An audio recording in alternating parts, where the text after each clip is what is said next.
Hello, friends, and welcome to episode 11.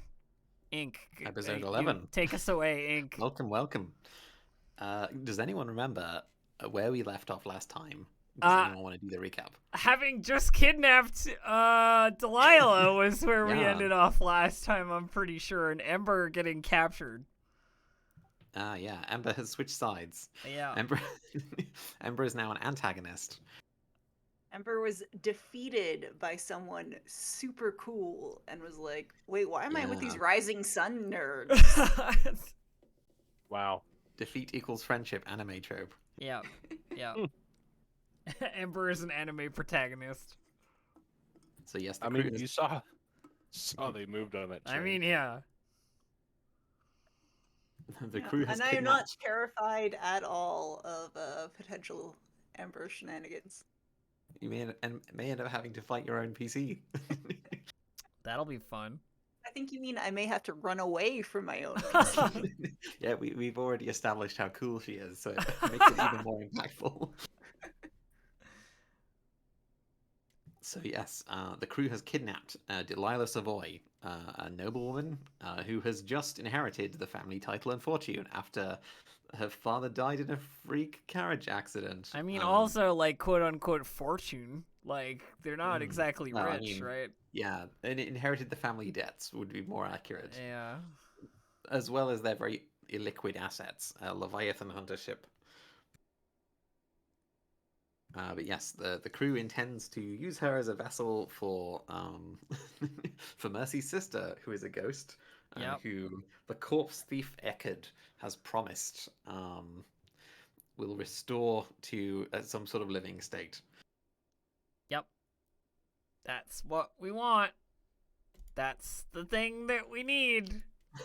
So what do we do? So I guess let's start it off with a vignette. We cut to Charter Hall, to City Hall, and I want you to imagine the kind of like real Victorian English Parliament, like lots of people in really old timey clothes and possibly white wigs, like shouting across the chamber. Someone banging a gavel and shouting order, order. Lots of stuffy nobles, sort of looking all like like a parliament of hawks, and a particularly prestigious noble, like after some more gavel banging and some more calls for order, a particularly famous noble, the Roderick Dunville, the young like scion of House Dunville, one of the most powerful houses in the city, takes the stand to and he gives this I don't want to say inspiring because it's probably quite fascistic speech commemorating Arkenvorn, which is a holiday honoring the institution of the Spirit Wardens and the creation of the Spirit Wardens by the Emperor to defend the Empire against the spirit threat, to cleanse the ghosts, and in service to the kind of like religious prohibition on the occult world. So Roderick Dunville, yes, honors the Spirit Wardens and then addresses the chamber and the pressing issue of the strike in Coleridge, and he sets forth. He proposes a new bill and like makes this big metaphorical speech, likening it to the Spirit Wardens. They are not the most popular among many quarters. They are harsh and uncompromising, and many people find them scary. But the Emperor did what had to be done to protect the Empire, and likewise today we do what has to be done to protect the Empire and the future of the future of our city, the future of civilization, of humanity itself. I would like to propose the Necessary Means Act, the NMA, which basically it sets out sweeping quote-unquote labor reforms. It criminalizes trade unions. It legalizes factory bosses using corporal punishment against their own workers, and also authorizes the Lord Governor to command the imperial military to intervene in strikes in critical. It does this like covers critical industries, which covers most industries owned by the moneyed interests with seats at this parliament. and it passes with overwhelming support. There is like this, like the cheering and the like, God damn you know, it. like people like standing and applauding the great Lord Roderick Dunville. Yeah, and then we we cut to the kind of like the grabbing of truncheons and the sort of like tying up of jackboots and the stomp stomp stomp of like military patrols, like basically getting ready to break the strike in Coleridge in a very almost unnecessarily harsh way. There is the like the crack of gunfire, the kind of like the harsh glare of electroplasmic lights switching on, facing the strikers, and we kind of like cut to black. So this is something you hear about, and likewise, we maybe get a segment here with our Sergeant Timoth, who is our contact in Yes. Coleridge. He is the like linchpin of the Coleridge smuggler. He's the man on the inside of the Bluecoats, and he's probably in bed and is like woken up as basically his door is kicked in by a group of Bluecoat squaddies, and we like see him be like amongst this montage of like the strike being broken. We see him being kind of like clapped in irons and like his indignant husband shouting at the various Bluecoats by Johnny Newcop, whose name is Sergeant Parker. No.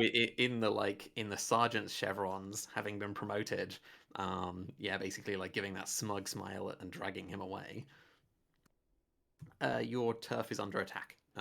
This is the show of force entanglement, but the Bluecoats attempt under Sergeant Parker attempt to uproot the crew from basically like the Imperial military comes and breaks the strike anyway. Like there is almost a massacre, and Timoth is being sent, like he's going down potentially, although he expects you to protect him because he's done his part, right? Like, but the Bluecoats are moving in, so like the only way to reverse this would be to go to war with the Bluecoats and like fight for your turf, or you can kind of let them sweep the smuggling ring away. Well, going to war with the Bluecoats seems like a bad idea to me, but also I like our smuggling ring. I do too. I think. So this affects the turf. The prison drug mules are they're protected. You still have them, but the turf that lets you level up faster, that like smallifies your rep track, that will go away if the Bluecoats dissolve this ring. I think we stop that. I don't know if we can, because if we go to war with the Bluecoats, there's this whole like cascade of badness that could happen very quickly, right? Like the Spirit Wardens, the inspectors, like the government. You know, like going to war with the cops is kind of like a. You'd be digging in Coleridge, which the Imperial military is currently invading. Yeah. Yeah, maybe we cut and run. I think we let it go. I think we kind of have to. Well, and it's no big deal. We can focus our attention back on Silkshore. Yeah, I know I don't have a character around right now, but I just want to like backseat game for a moment and say like you could say like, don't worry, Sergeant Parker, we'll look after you in prison. Okay. Or so not Parker, but Timoth, right? Our guy. Timoth. Yeah. And we do. So you arrange a cushy landing in prison. I want to say that this is kind of like, because I guess it's unpopular. You're unpopular being a Bluecoat in prison. Although, I mean, Bluecoats are corrupt as fuck anyway. Yeah, they're just as criminal as everyone else. But they're also like insulated from that system, right? Yeah. Like if they got caught, that means they don't have any power in the Bluecoats. Ergo, they're fair game for everybody. Yeah, it means they're fair game in prison, and they're also the Spirit Wardens probably hate the wardens of Ironhook Prison probably hate them the most, or like. Yeah. So I feel like this is almost Cloud's action role somehow. Yeah. How is Cloud making this happen? Let me pull up Cloud's character sheet. Or I could say that it's Cloud and Knucklebones because Oh yeah. this is someone who helped Oh It's yeah. Knucklebone specifically, right? Because yeah, this yeah. was Knucklebone's Yeah. job. Yeah, Knucklebones' job, and also like I think our narrative in to try and get them in is like no, this person's on the side of like he's on the side of the workers. He defected the blue coat to help what's going on in Coleridge, And and there's they're the yeah. so like Fabi, I know you're probably going to want to use your big action rating skirmish here, and that's totally in keeping with like a cool scene, like a prison brawl, right? Like come in, Yeah. someone Yeah. starts shit, and then Knucklebone shows them. Yeah. So I mean, I just picture it this way, really. The that blue coat shows up, and Knucklebone and Cloud recognize them, and we take them in. Like they're part. You know, as we were explaining, they're with us on this. So They're part of the prison gang cult. Whether they're part of the cult or not, who cares? But but they're one of the boys, right? That's kind of I assume that's kind of how Knucklebone sees it to some extent. Is this Mhm. guy did us a solid? We got to do him a solid. Um, we're all the same in Ironhook prison, except Knucklebone is more. And he's more man. So let's make this an action, a single like almost a mini score single action roll, to choose your rate, choose how you're going to do this to to arrange this soft landing, Yeah. protect this guy, protect Timoth in prison. Um, Yeah, we wait for the first person to pick on him, and then we beat their head in. you good old make an example. Yeah. yeah, make an yeah. example. Cloud, can I do like an assist, like a setup, and do like one of those setup rolls? Because I think Yeah, good. Yeah. Cloud would do a survey to try and like figure out like find out like hey it's about to happen now. Cloud's like watching to try and give Knucklebone the cue of when to intervene, like when's the perfect moment to intervene where most people are watching, kind of thing. Using I survey to be like the prison mastermind. Yeah. To be I like could who's who. even I could even see Cloud telling someone, "Hey, you know that guy was a blue coat." Yep. You find the perfect patsy to start a Yeah. fight. Yeah. I think that's a little too much. Too much. I don't think Cloud would do that. Cloud is Cloud's not that manipulative, right? yeah. I mean, Cloud's manipulative in the sense that like I'm gonna pull a plan out of my butt and hope it works. But uh, I think they're much more like in this case they're gonna like no, let's get someone, let's get the person who's gonna. We don't need to intervene. We can just let things roll naturally. I rolled a 5, so I think that means that that will help.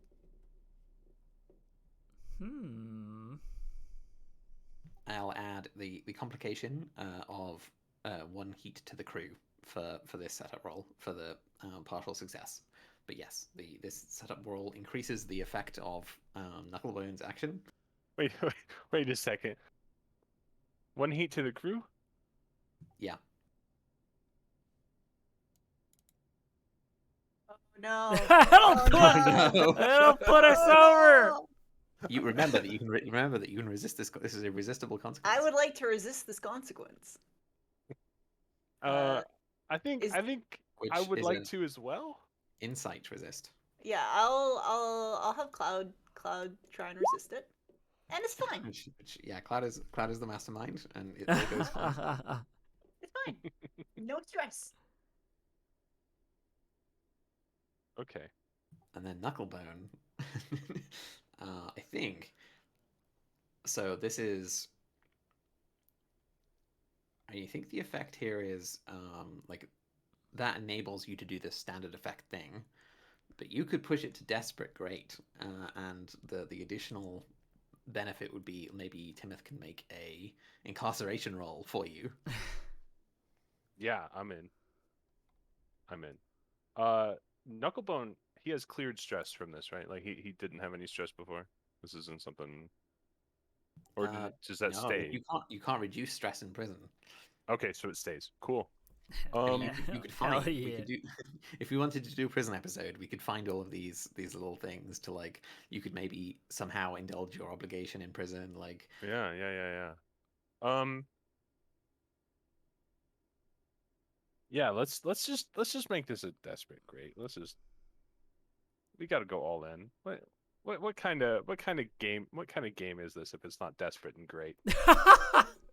You just don't forget to mark XP, I guess.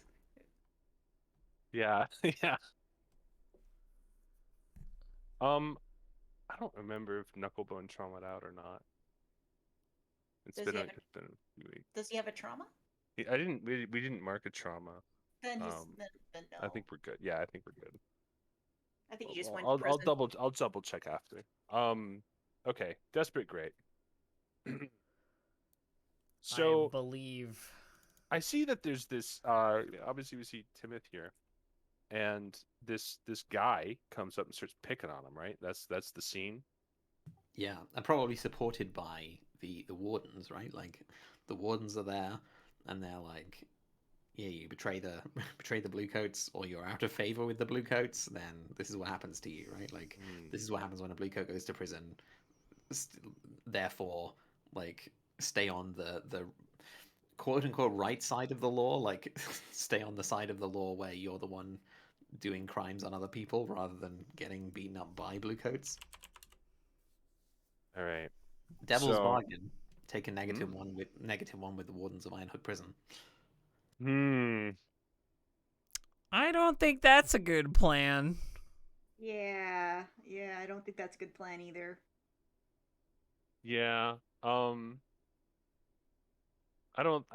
just gonna go for it. So Knucklebone. I see like this blue coat. Like what they're roughing up Timoth, and they raise like their baton, right? And they're gonna bring it down right on him. And like that's the moment Knucklebone kind of intervenes.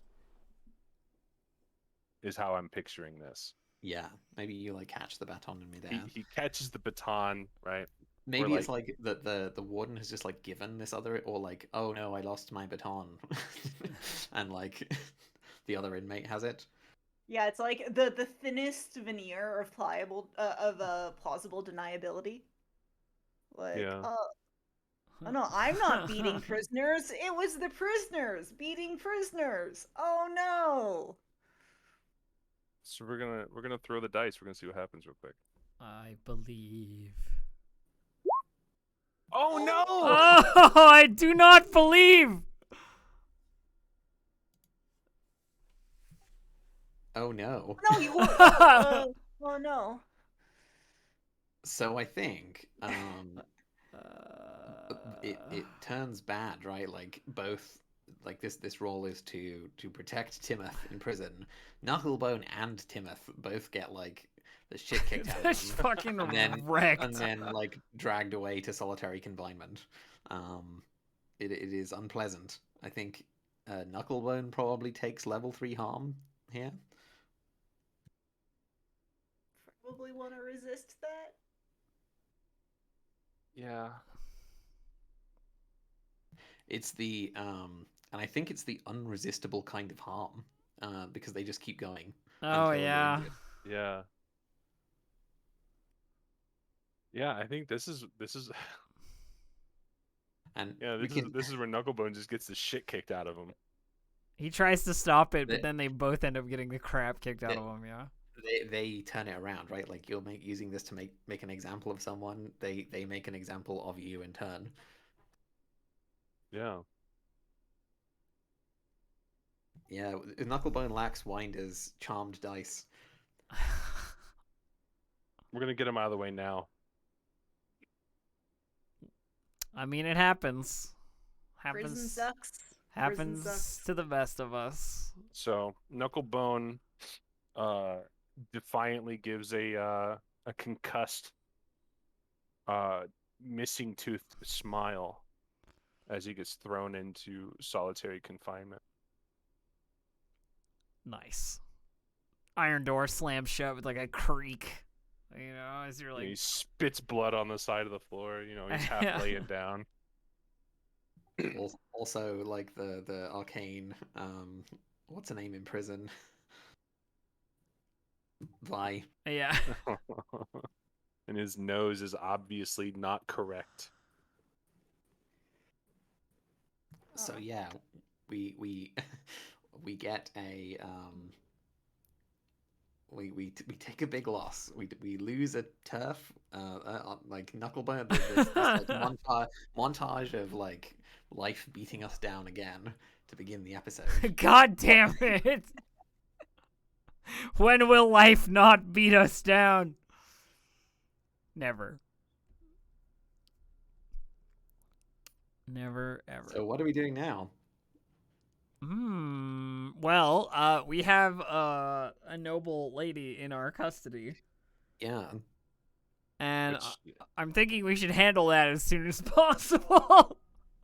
probably run Yeah. along to Eckerd's. Because the hope is that we Lair. can. So the plan is, the hope is that we can get Eckerd to do the thing Eckerd's gonna do, and then we can return her for a ransom, but not her, but my sister, her, and then get a ransom for that version of her. You see what I'm saying? And that is almost a score, right? Like, so we're all set up for today.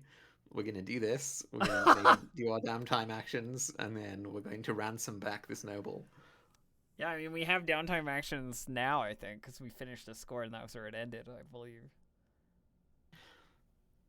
You do have an unconscious person though, so like maybe how quickly do you speed this?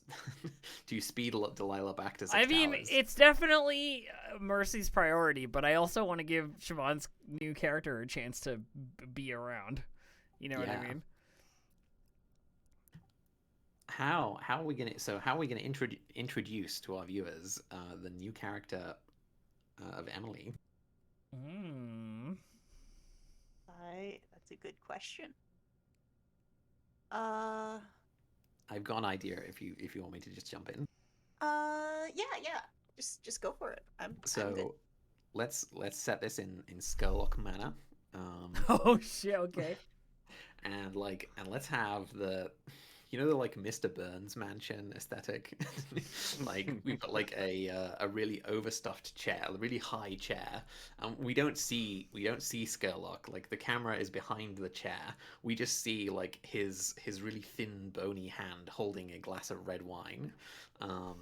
As he like stares he faces the fire, and there's probably like this above the fireplace there's this massive portrait, and it's kind of like that what's it, Vigo the Carpathian portrait in Yeah. Ghostbusters of like an older noble Skurlock, like looking like it's the like Vlad Dracula kind of portrait. And yeah, we like Emily comes in to talk to her quote unquote father. Good evening, Father. Good evening. I hear movement. Your little rats have something planned, do they not? Well, there's always something going on. What would you like my attention on? Eckerd.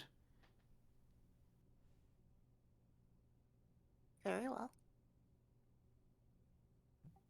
I'll see to it. Something will be born these coming days. I want you, daughter, to ensure it returns to us. Other than that, observe. Do not risk yourself unnecessarily.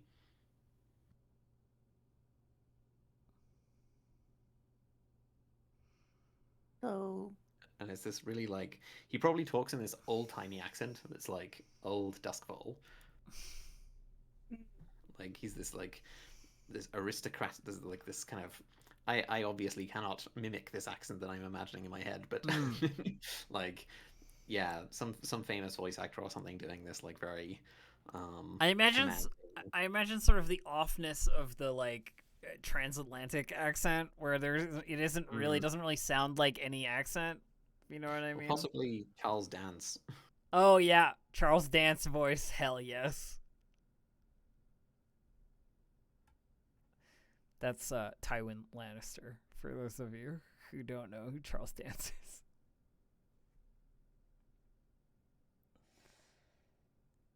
And then there's probably like as with every time like Emily visits Skurlock, like there's very few situations in which she would face him directly. Like he's this presence that's just like always out of view, and like as soon as he's like the conversation is as soon as he's decided the conversation is over, suddenly like looking in that direction is it's not painful, but it's just not possible anymore. Like your attention shifts to something else in the room, like to a grandfather clock on the other side of the room, and just like it's just this subtle compulsion to just not turn towards the fireplace. And that is his kind of signal of like leave me now. You'll have my report when I have something of note to share with you. And she shuffles off.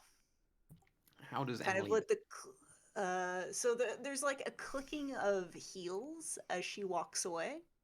And what does Emily look like? Describe her.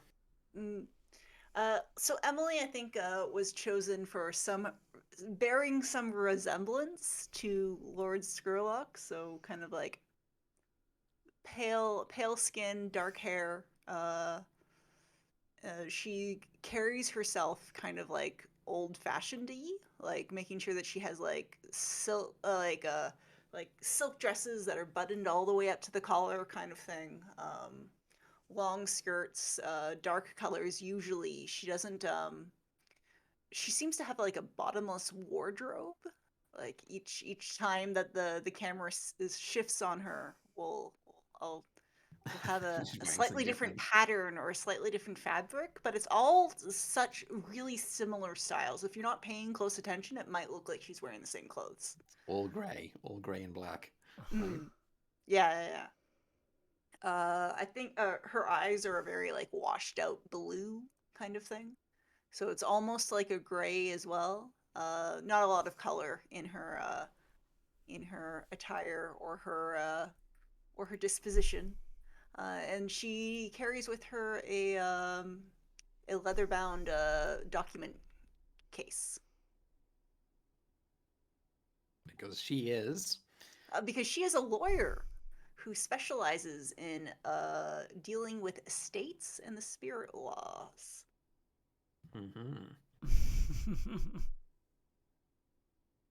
And she's been sent to supervise Eckerd. And she is also the House of the Rising Sun Gang's lawyer, right? Yeah, I wasn't sure if we decided on that. Like, has that happened yet? Question mark? Because I don't think that has she been like assigned to be the lawyer? I wasn't sure about that part. I mean, I think like we're of an organization of an appropriate size for that to have happened. You know what I mean? Okay, then it's like so this spirit law and estates, like the intersection of this is often like okay, so this old family member has died and he's left all these books. Are these okay to have? Like what if they're really occulty? Like and the Circle of Flame obviously does lots of trading in antiquities and forbidden knowledge and does a lot of skirting of the spirit laws. Unlike the like sort of the cults that are more kind of like definitely illegal, they're like halfway in between like visibility and not. Like because they're nobles, because they're rich, they can get away with a little bit more.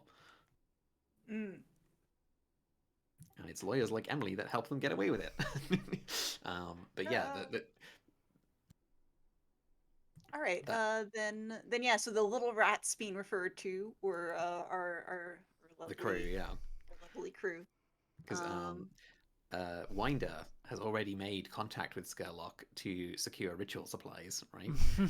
Well, I mean, I have Skurlock as a friend, Mm-hmm. and I'm being called a rat, I mean, and that sounds like the kind of friend that isn't really like a friend. Everyone is a rat to Skurlock. Everyone is just cattle. Right. it's true. It's true. No important people on the Skurlock radar. So Skurlock knows that something is. Skurlock also knows what that stuff is used for. So Skurlock knows that something is happening. I mean, that's why he has it, right? Yeah, and is dispatching Emily to be like, okay, when it all goes down, just make sure that like whatever is born is like inducted into the fold.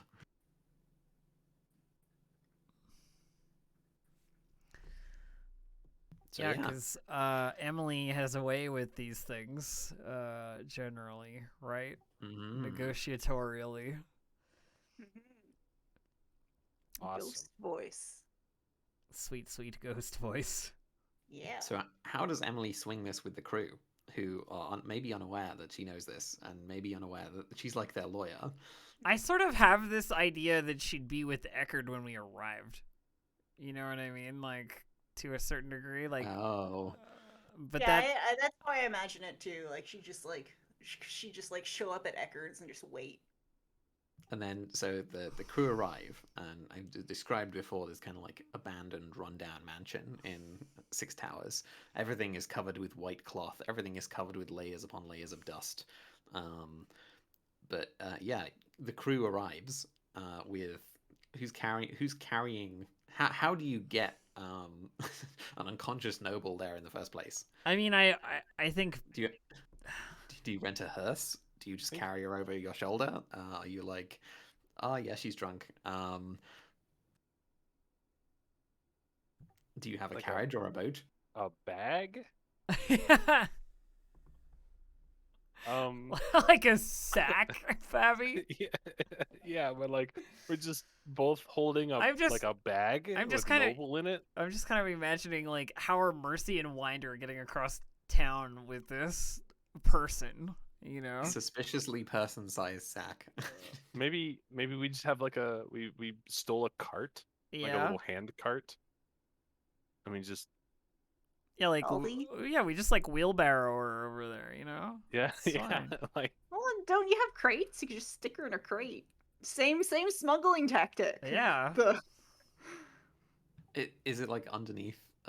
Is she underneath like a pile of apples or something? In this like goat cart. Yeah, we get her back to the hideout. We load up the goat cart and we put like some nondescript stuff on top over like a false bottom. Some blankets over her or something. Yeah, and some blankets, exactly. Yeah. And laundry. she's unconscious, so you know, like we just restrain her and hope she doesn't wake up during the traversal. So your bound, crew doesn't have carriage marked. So no, like, but I have a downtime action to acquire an asset, Inc. All right, so we don't have a carriage marked. That's fine. We do, however, also, before we jump into a score, it might be a great time to reduce heat. Nah. I mean, is this something Emily does? Yeah. I think this is something Emily does in the background. Is this something she has been contracted to do? Right? Like... plenty of downtime actions to use for sure. Yeah. So Emily will definitely be doing that in the downtime, kind of like in the time bubble. So while we have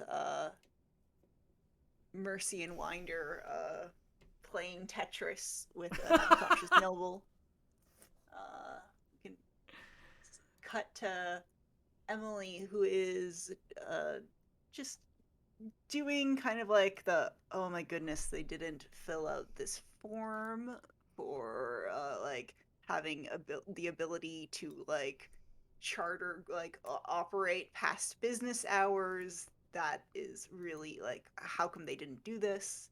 It's incredibly easy. I will get this done. I will go around kind of like and find the little loopholes to give slightly less time, like less reason for the spirit wardens to like spend time on their street corners. Maybe I can like be like, oh no, this street corner has a historic exemption. Every market day that it needs access to the canal, so you cannot set up your watch post here. It is illegal for you to do that, spirit wardens. Please leave. And That the kind of whole cool like stuff. swamping, like the spirit what the bluecoats are like, you can't do that, that's illegal. And then their lawyer just sends back, just swamps them with like, oh, here, you need this in triplicate, and you need this and this, and have you considered this? And we're initiating 3 counter lawsuits, and just like, you sure you want to do that? Yeah, and just like drowning them in paperwork. This sounds a lot like you're using like an insight rating. What rating are you using for this? Um, so I think this would be a study. Mm-hmm. That's what I think it is, because it's very like, it's kind of like scholastically just acting from paperwork and sending it off kind of thing. They're not Mm-hmm. talking to anyone, just like looking at the problem and being like, okay, well, Knowing your law. yeah. So I've got 1 die in it, so let's see how it goes. I believe. Oh, so it's just a fortune roll, correct? Yeah.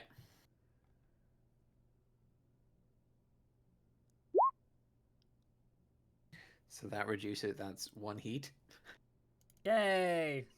I'll do it again. Roll it again. And do you do the same thing again, or do you change your tactics? So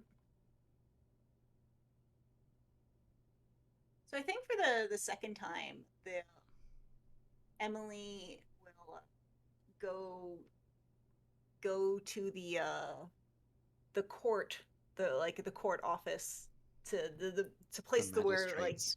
the magistrates where she would go to file the paperwork and get it done, and just kind of like try and get a chat to the clerk to get it like rushed, to get it like, so can you get this to the specific judge that I know that is like, sympathetic to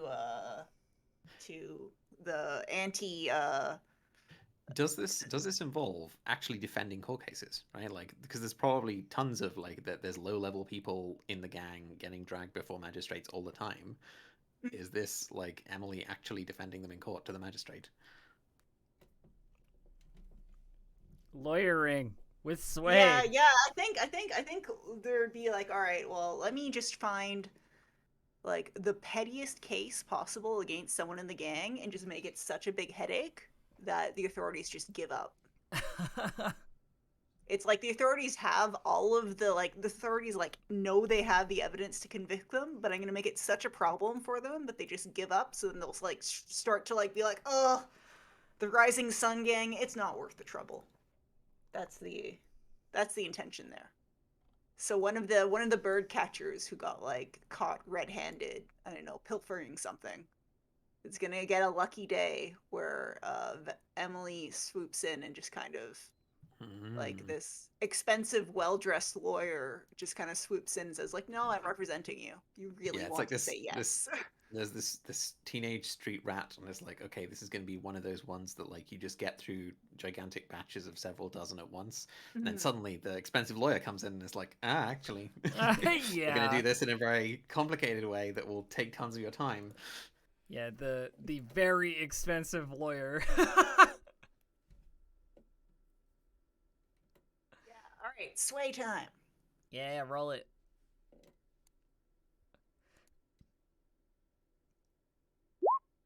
Hey, there we go. Emily is good at her job. That is 3 heat. Love it. Noted. And 1 lucky bird catcher. Yeah. So, Ink, we need to acquire an asset, goat cart. Mm-hmm. Yeah. So as we're going, Winder and Mercy kind of meet up. I think Mercy just has like has Delilah over her shoulder, like fireman Carey style. and Winder is dripping, sopping wet from being thrown out the second-story window into a canal. Yep. Those poor And is in clocks. just as dour Oh, and yeah. wet and sassy of a mood. However, that being said, Winder is very good at getting things when we need to. So in acquiring an asset, is this would this be You're rolling your getting tier. Oh, go for it. Yeah. Our crew tier? Yes, and the result will determine the quality of the item that you rent. And you get +1 Wonderful. to your result level because Yes. you're connected. Mhm. Yes. A failure. Not very good. I mean, because you have that +1, so a failure would be your crew tier -1, which would be a tier 1 card. But that bumps it up to standard, which is just a tier 2. It's your crew's quality. So like that's also So it's all good. so it's all good. You get Yeah. a, like, you don't need a like tier 5 mega card. Yeah. we get a cart.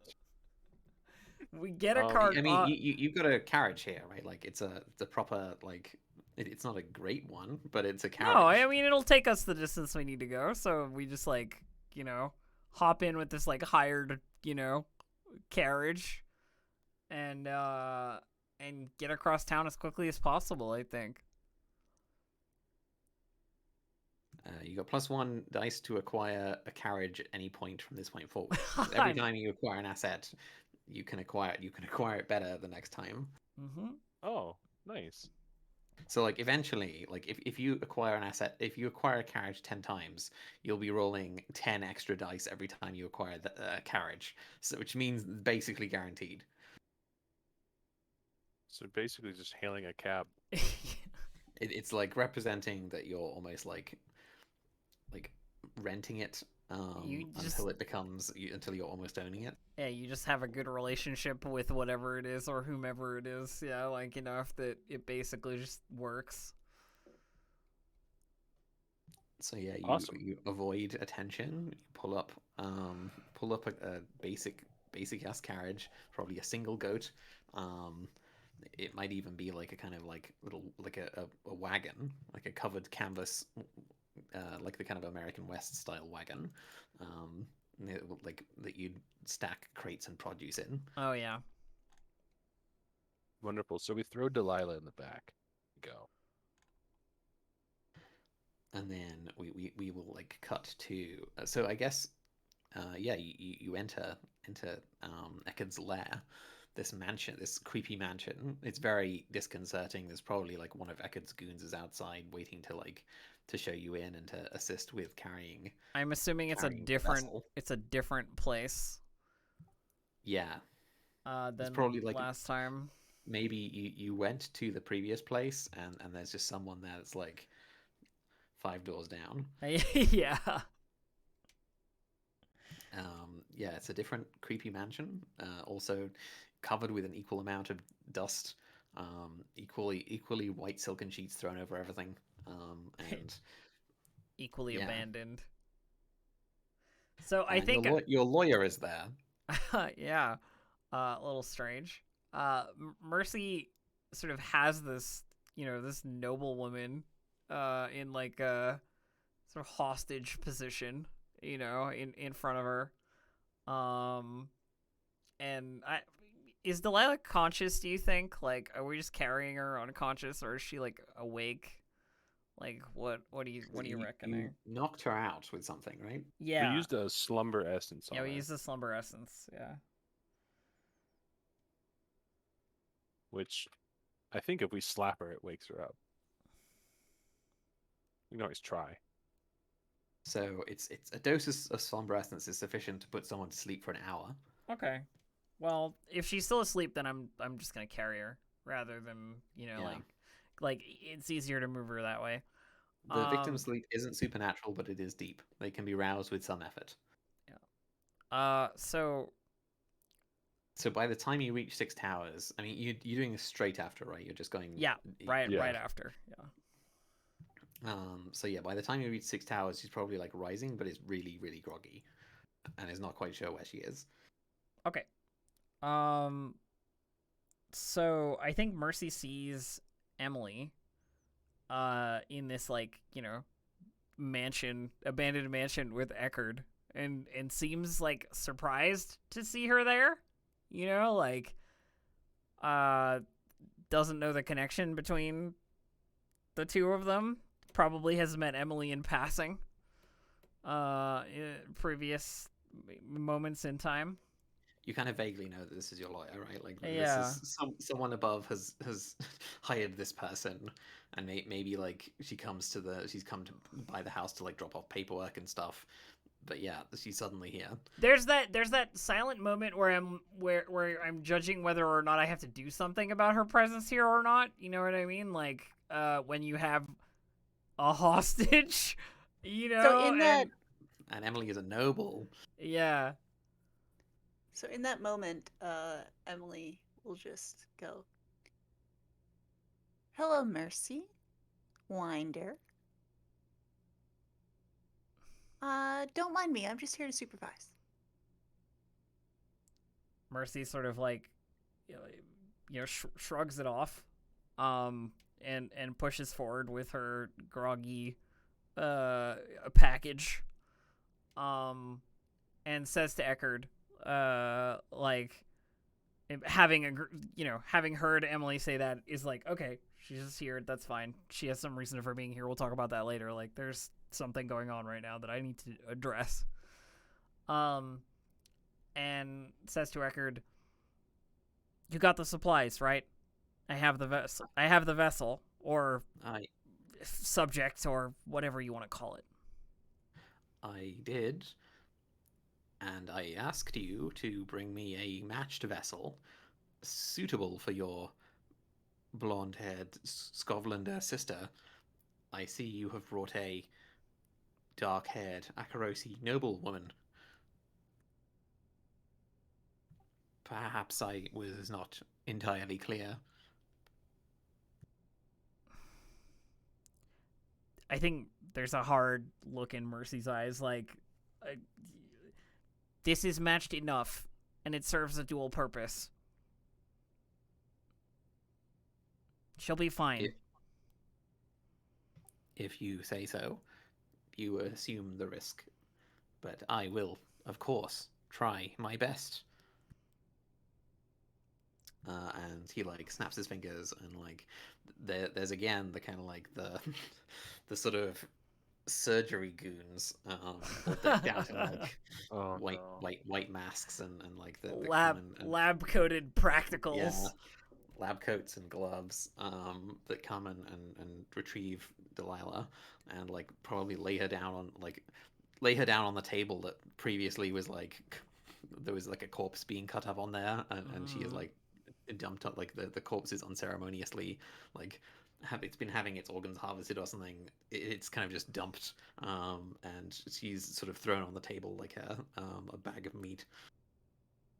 It is this very creepy, dehumanizing, like you were in the chop shop again. I definitely think there are some moments where even Mercy, who's like, got a very hard heart for this kind of like gross violence, especially against Tycherosi noble women. Even she looks like a little bit perturbed, like, ugh, I'm doing this for a good reason, in her mind. So, like, what's Winder thinking here, and also what's Emily thinking? So I think. Oh. No, go ahead. Emily, I think, is kind of like looking over this from like over a book, like occasionally, like when things get particularly like dehumanizing, they'll like their gaze will drop down to like this excuse of distraction that they have in their hand. So very much like not inured to this kind of thing. Like this is a horrible thing that they do not usually do, but they have been around enough to learn coping mechanisms to deal with these kind of situations. Mm-hmm. So, go for it. Winder. Yeah, Winder looks intensely uneasy. As I think just about anyone would in this kind of situation. There's no effort in hiding the multi-irised eyes as they kind of scan about the room, in a sense of distraction. There's the noise of a stopwatch being wound, obviously in like a fidgeting way. But at the same time, they have such a intense passion or excitement at the idea of this artifact having a soul and it being brought forth that they're stomaching this intensely inhumane act that's about to happen. Because it's like one thing to stab someone in the heat of the moment, and it's another to kind of like To sacrifice them. Yeah. There is like there's that like medical horror to it. And yeah, you mentioned the artifact, like another kind of like assistant goon sort of wheels out it's like one of those like trays on wheels, and like mounted above it is the sword, kind of like grasped in this kind of like these like delicate vice, and then there's like all kinds of wires and stuff coming from it. There's probably like a spirit bottle linked up to it somehow, and a bunch of other like electroplasmic gubbins kind of like all assembled around it. Yeah, you see this pristine sword, and we flash back to like that. Like you have a broken version of this, just like a rusty, half broken blade, and this is a pristine. It has been restored by expert hands, by Cloud's expert hands, and it is like a pre-cataclysm artifact sword. It's cool. Is Winder feeling anything? Meanwhile, the like the surgeons kind of like they draw blood. They like start attaching electrodes to like Delilah's head. It's like this kind of like electroconvulsive kind of like they take out large like long leather belts and start like strapping her down in this very ominous like Frankensteinian way. And Winder distracts themselves by looking over the blade, taking notes of it and drawing a sketch of it, even. Who is this? I think Mercy, looks back over at Emily and says, Delilah, Savoy, but it won't matter much longer.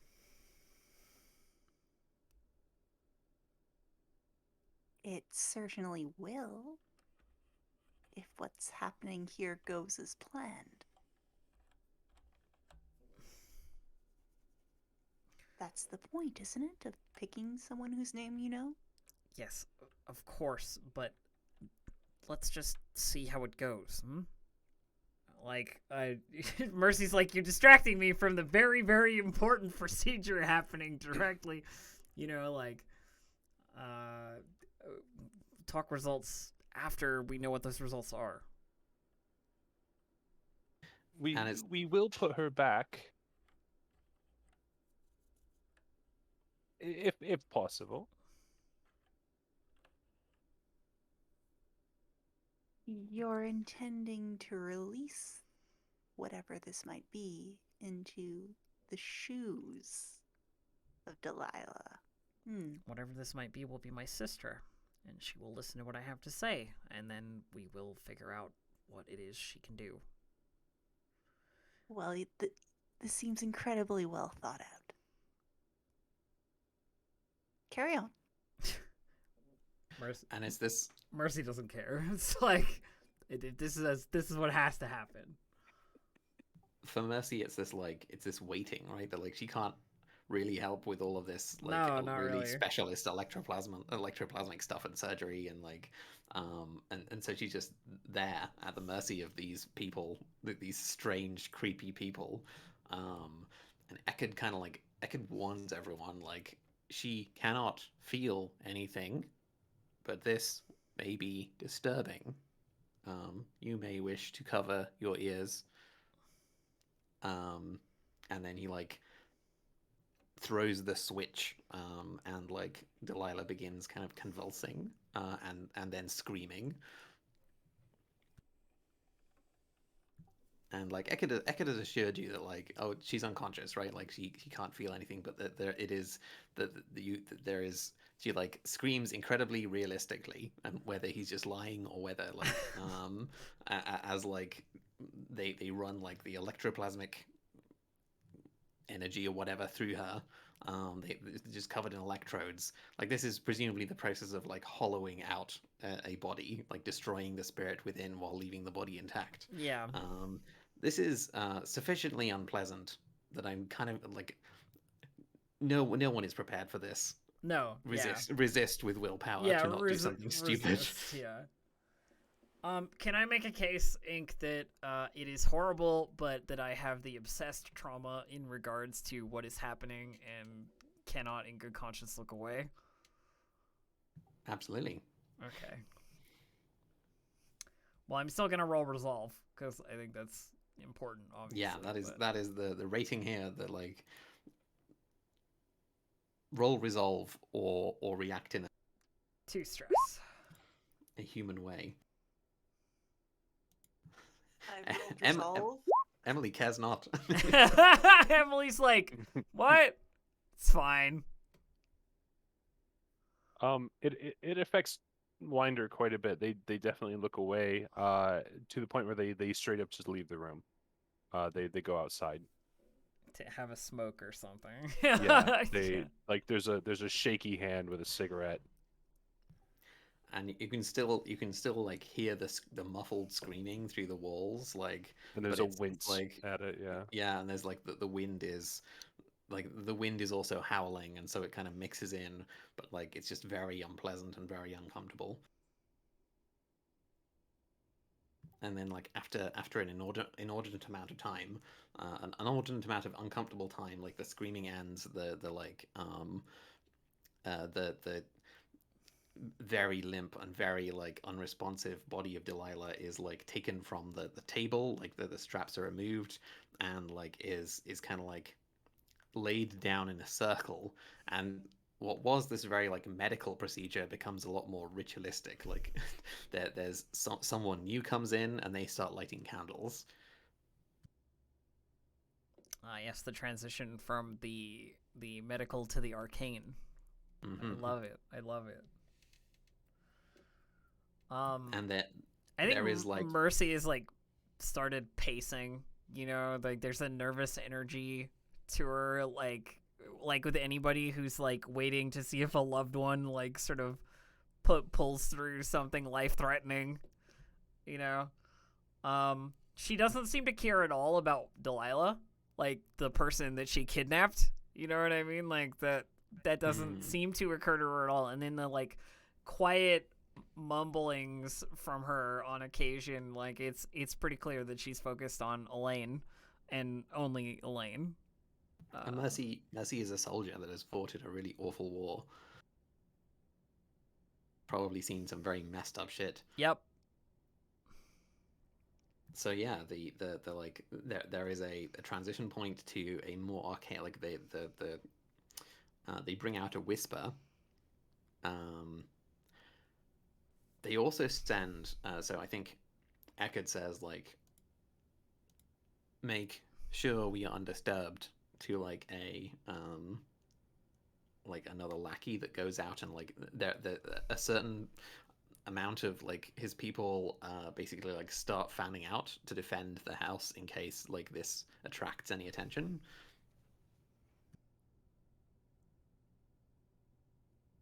And then yeah, they have a whisper perform like a very how is everyone reacting to this, like the whispering?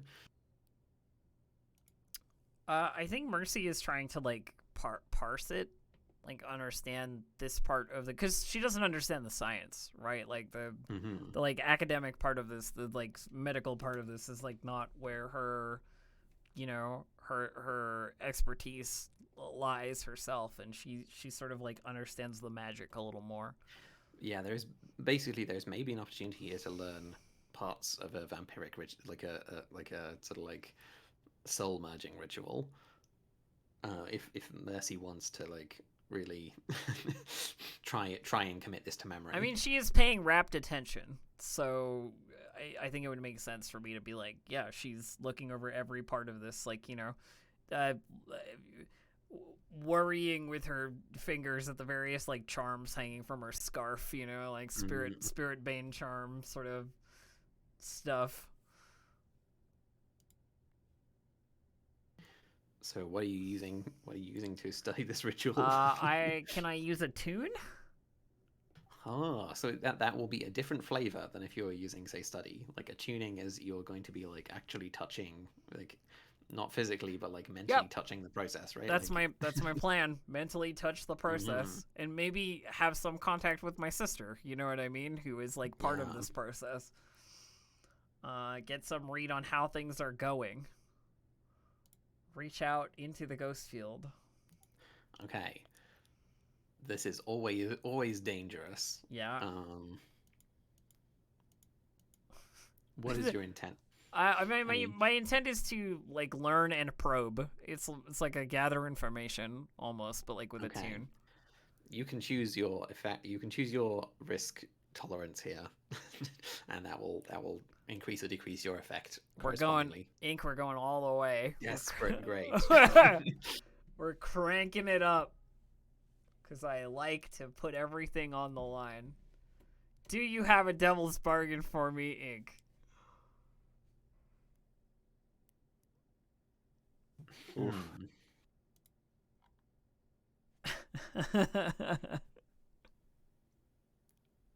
The spirit wardens attack earlier than they would have.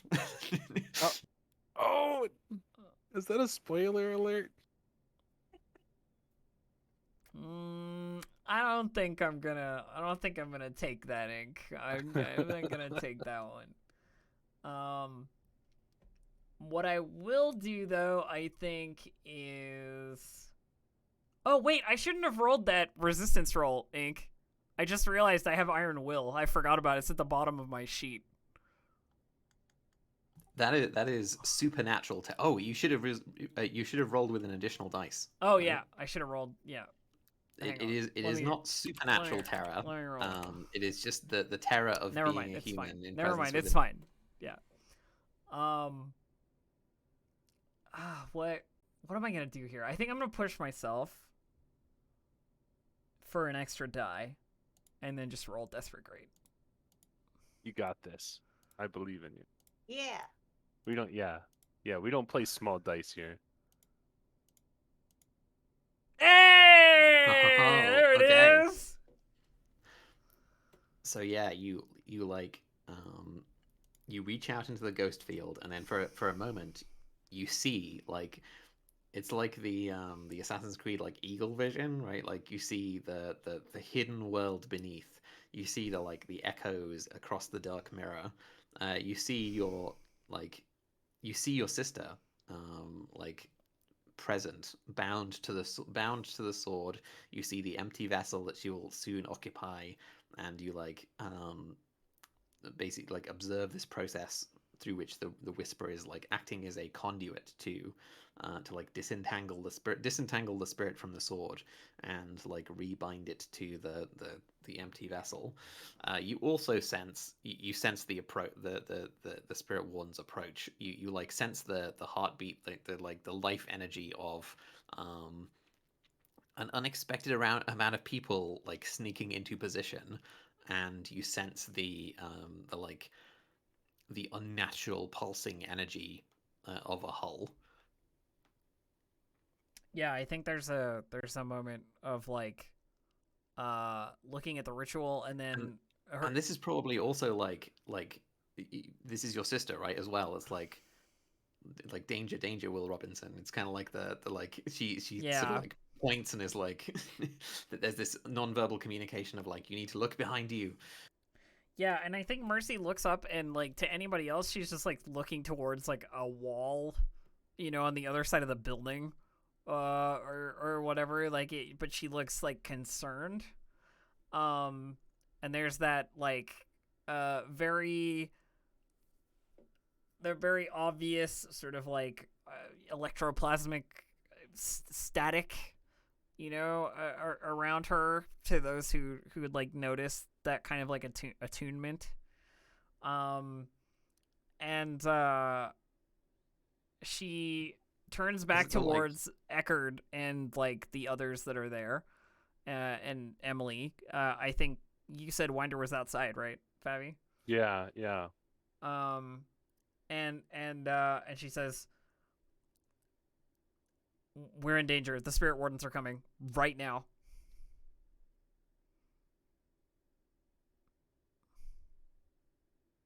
Alright. With Winder being outside, smoking, and just kind of looking around, I'd like to survey and see what do they see to hopefully prevent them from just being dropped in on. Because I'm not sure if Winder would actually hear. This is a perfect use of survey, which is sense trouble before it happens. Yeah. What is my position here? Your position is unexpectedly desperate because there is a spirit warden assault force like taking position. Like Winder does not know the danger he is in, or that they are in. Yeah. Okay.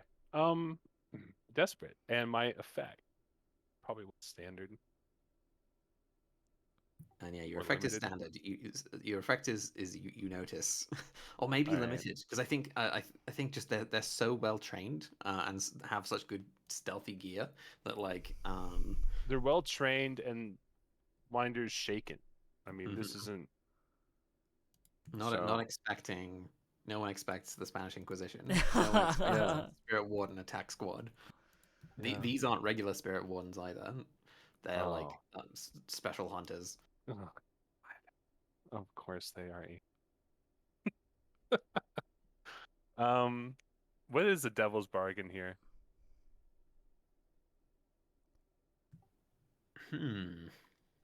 Something interesting, right? So the boring answer is heat, right? Like it being tracked back. Yeah. That they they see Winder's face. They pin this to Winder. What are some good links we could?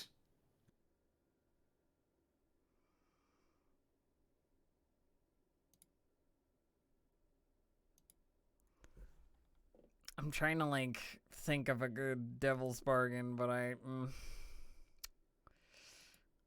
cannot come up with anything. Yeah. The only thing... Winder is no longer welcome at the Emperor's Cask. You get cut off from your vice purveyor because you are seen, and it becomes known that like Winder is involved in weird murky shit, and Lady Freyla just cuts you off. I'm down. I'll take that. I'll take an extra die. Goodbye, Vice. Oh, goodbye, nice whiskeys. Nice whiskeys. No. Goodbye, the useless spending of expensive whiskey. Ah, all right. Getting a new Vice is going to be a pain. A new Vice purveyor, rather. But hey, six. Oh, it was that. It was that. Pays off. Saved you from the. So something is wrong. Like there's the hairs on the back of your neck kind of like stick up. Do you want to like retroactively push yourself for effect to get the drop on these spirit wardens and be like to get the full picture, or is it just this like? Yeah, if we can do that, absolutely. Yeah. Why not? I mean, it happens once within the book, where someone retroactively pushes themselves. I guess it's debatable whether it's permitted within the rules, but it seems to be something that like John Harper is down with that level of like bending the. So yeah, go for it. Like retroactively push yourself. You see them coming, right? Like you. Yeah. They are wearing the multi-iris eyes. They for a moment they see like different movement, and then they just kind of they shift around, and like it's hard to track any one individual, and then all of a sudden it just becomes very clear that there's something horribly wrong here for Winder. And I think this is the that there's this like almost preternatural sixth sense, right? Like there's the iris is creeping around. There's like these extremely camouflaged there is like a sniper on the building opposite that is like that it takes position and is like we see Winder in the crosshairs, and they pull the trigger, and Winder like senses it and just like sidesteps the bullet, right? Like it smashes into the like marble column behind them. And you see you see the attack coming before it happens. You are now you have an opportunity to like take cover, right? Like you're not taken by surprise. Yeah. No one takes Winder by surprise. Winder takes them by surprise. Yeah. Winder always rolling hot. Then Winder very quickly runs back into the building where they are not alone against a force of elite spirit wardens. Probably better to be inside. And there's this like, so it's not like if you were fighting like a bunch of random criminal thugs, it would be like, and then there's like the charge or the people with crowbars and pitchforks and what have you. It's just silence, right? Like the bullet comes out of nowhere, smashes against the marble. You see the shooter, and then they vanish, and then there's nothing. There's just this dead silence as you know that there's someone out there. In a moment of taunting, if I can, drop the cigarette and step it out before going back into the building. Absolutely. Winder so fucking slick. Oh, there's maybe the kind of like Winder like sidesteps the bullet, smashes into the thing, and then like as the like semi-automatic rifles aren't a thing here, so like as the person they know that the shooter would have to reload, and so in that time they're like there's drops a cigarette, like steps it out, and then gives like a mini salute before heading inside or something. Yeah, exactly. Better luck next time. Fucking Winder. That's gonna bite me in the ass. I can tell we're ramping up to hit something incredibly hype with this, so maybe we should take our break just slightly early before the action hits, right? Sure. And then we'll get back to it in a couple of minutes. So don't go anywhere. Things are about to get really ridiculous. Oh, I'm gonna speed run through another character. We'll see you all in just a couple minutes.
Hello again, friends. We're back. All right, Ink. Sorry, interrupted. Go.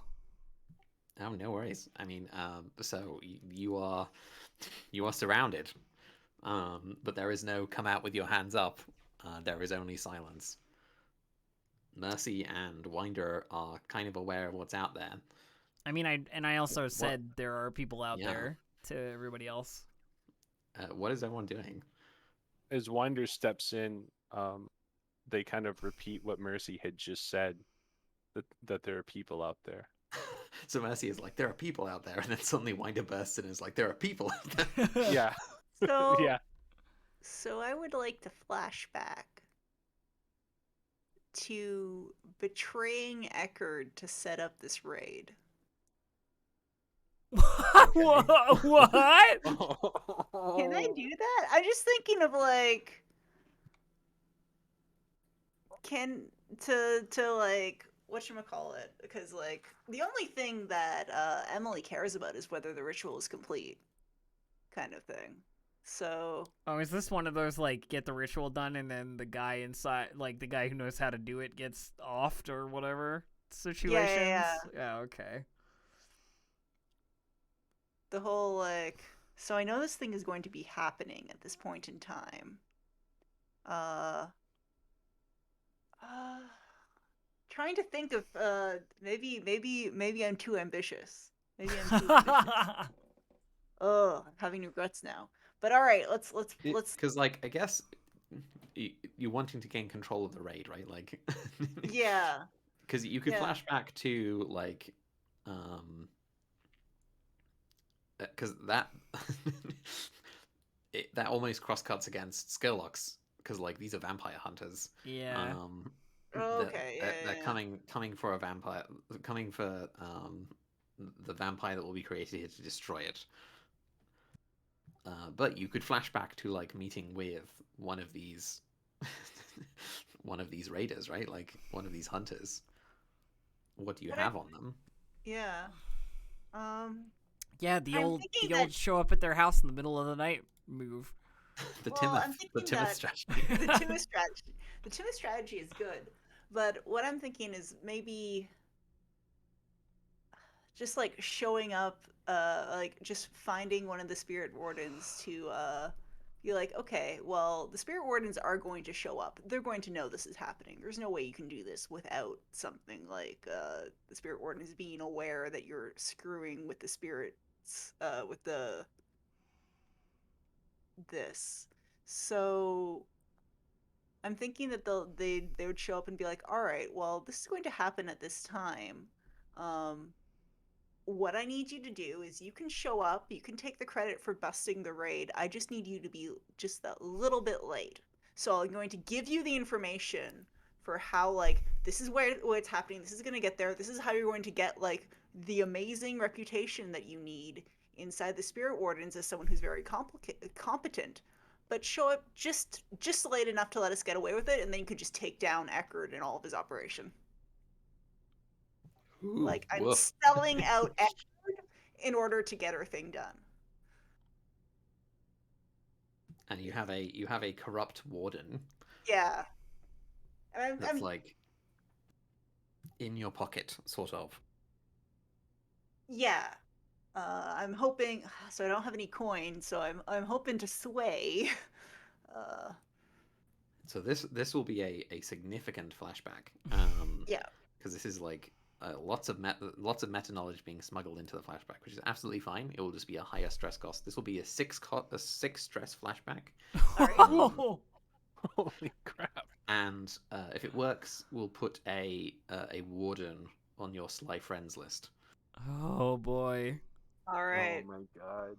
If it doesn't, we'll maybe put a warden on your Sly Friends list anyway, just with a downtick. Oh no. Hey, Fabi, you don't get to talk. Mister, I make enemies. Yeah. Like 6 enemies. Yeah, shut up, Fabi. All right. So So Emily, I think, has been like they've been following a spirit warden because they're involved in spirit law, and they'd probably be like, this spirit warden's like got a reputation for just being very ambitious, perhaps more ambitious than zealous.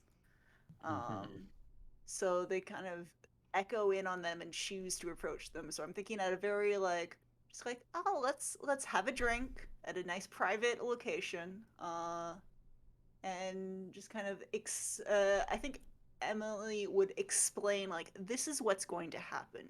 You're going to get your promotion. You're going to do this. You're going to do this, and you're going to let this specific thing slide. These specific people leave with like find reasons to avoid these specific people.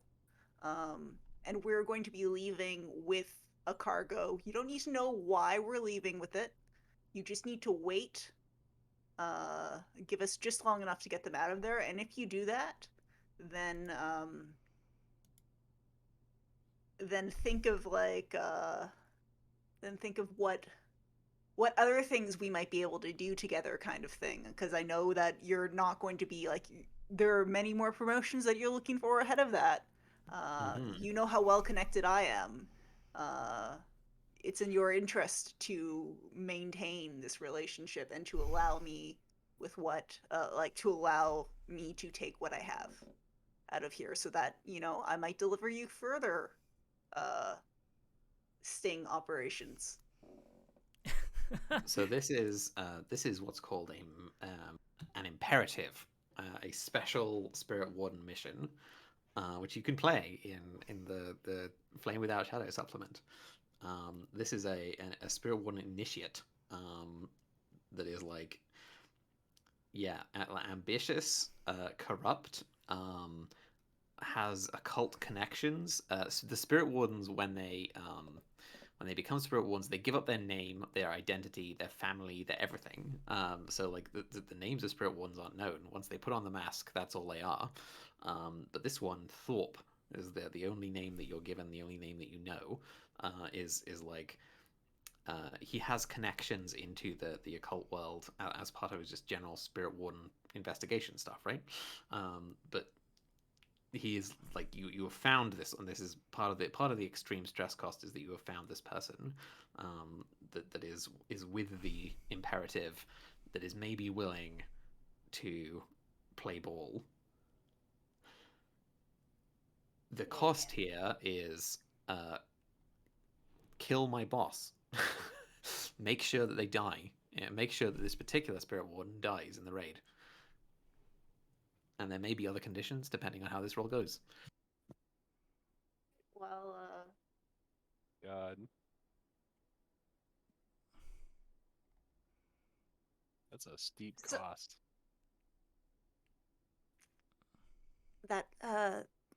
So that person is going to be leading the raid personally? Yes, there's like a nod.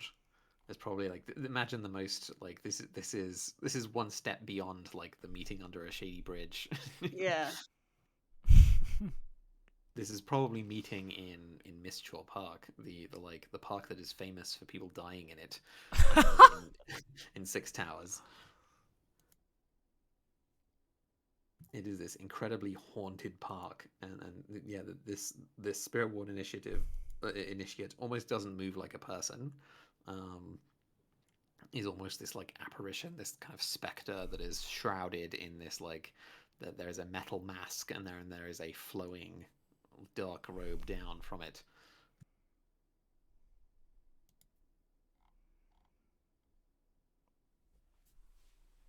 Well, what action rating are you using? I would like to use sway. You are swaying the Spirit Warden initiate. Yeah. To be the whole like this is like I'm trying to manipulate them into acting in my interest and convincing them that my interest is also their interest. So, Devil's Bargain. Yes. Emily throws the the cult of Bloody Mary under the bus as well, offers up the cult that the crew is associated with. I don't think. No. That's. They're willing to screw over Eckerd. They're not willing to screw over the crew. So I'm gonna say no on the devil's bargain there. Okay. So, what is the position here? Desperate, because just like any dealing with the spirit wardens. So remember to mark that experience. Oh boy. And your effect is limited because either way they're going to impose heavy conditions. Yeah. I'm going to push myself for effect.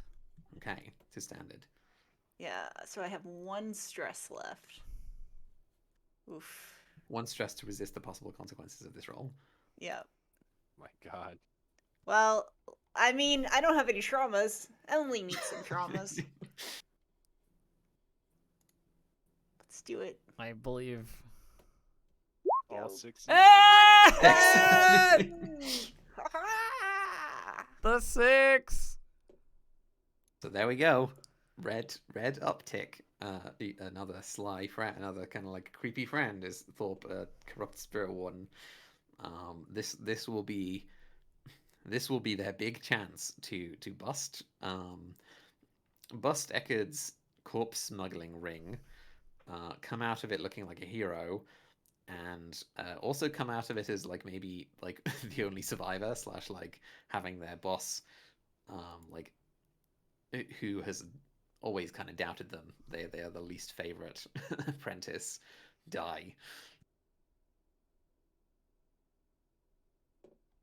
And as far as Emily's concerned, even if they don't die, we got what we wanted anyway. So maybe it's okay.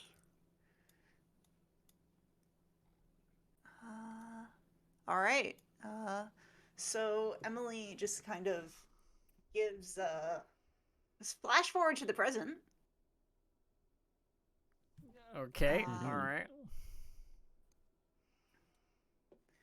What's important is that this continues, and then we will get ourselves out of here. We can't interrupt this right now. Right? Mercy entirely agrees with you. She's like, no, we can't. So we just need to get ready to leave as soon as it's done. Anything else is secondary. Kind of gestures broadly towards the workshop and what have you.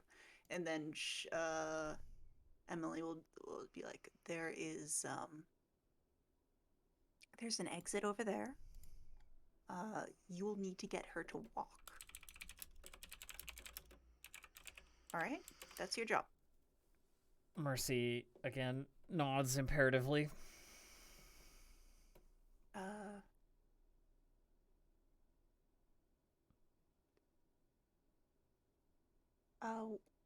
Wonder, where Yes. did... what did you see exactly? Oh. The sniper on a like adjoining roof, many shadows moving through the darkness, something big lumbering, like trying to be inconspicuous. Something big. Oh, jeez. Yeah, the hull. Yeah. It's like a ghost powered mecha. The big spider. Well, I was shot at from a roof, so we have lots of trouble coming, and many people. Also, something else. I couldn't quite make it out. I think Mercy But- just says it's a hull. They have a hull outside. Well, we wait until the moment they strike and we leave in the chaos. With what we came for. Yes? Eckerd doesn't need to know about this.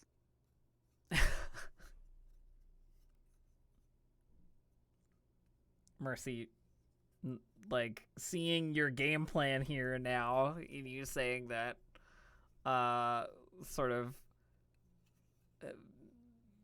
looks a little reticent, but then just Is agrees. Mercy willing to give up the only one who knows what's happening here? The only one who could fix it if it goes wrong? I mean, the problem is that, like, I think it's one of those things where it's like pragmatism wins out over worry, because fighting the spirit wardens is death, like certain doom, you know? Like, there's no way that we win that. So it's like, okay, Emily has a way out of this, you know? Like, so I'm just gonna go along with it. All right, I'll get her to walk and we'll leave.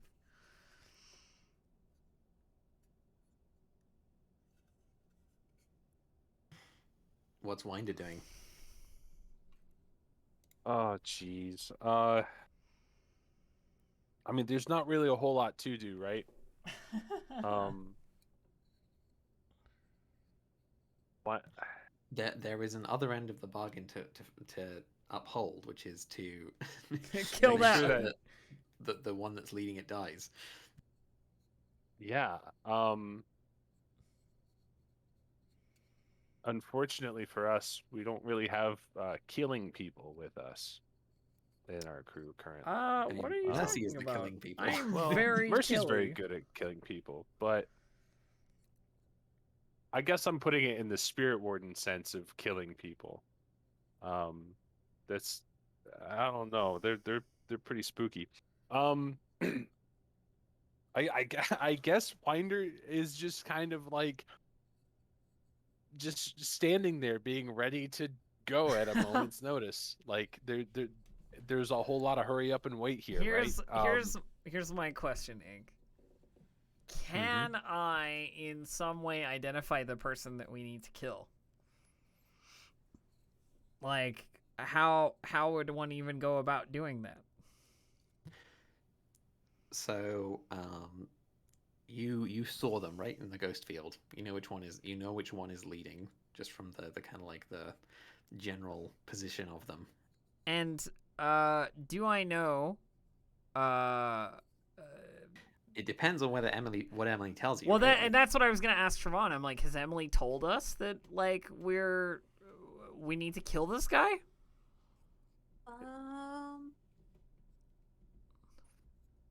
And if not, I think Mercy says, like, so we wait, we leave. That's it? If we can find a way to make the spirit warden who's in charge not go back, that would be ideal. What? Do I need to repeat myself? Did you not hear me? Mercy catches it immediately, and it's just like, okay. That's preposterous. These things. That's. The other option is just to surrender and hope they treat you nicely.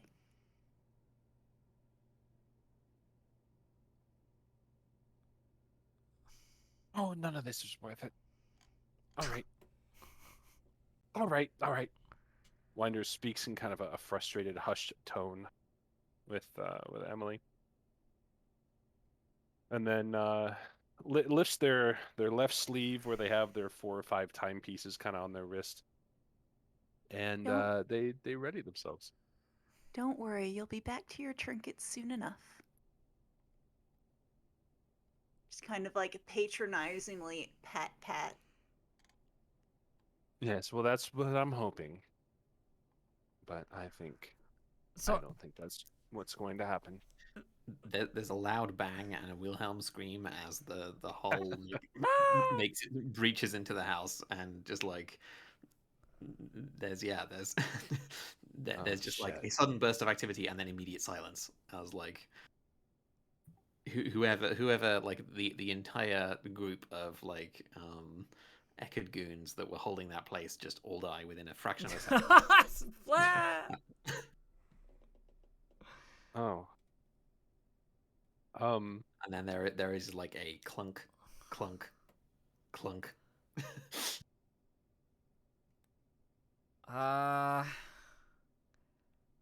Okay. It is really dark. There is like So you're in a creepy mansion. You're in like one of the rooms of the creepy mansion. Yeah, something has just entered the creepy mansion from Okay, the from a opposite side. different angle. Okay, yeah. How's the ritual going, Ink?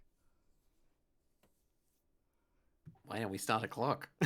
Oh no. Oh.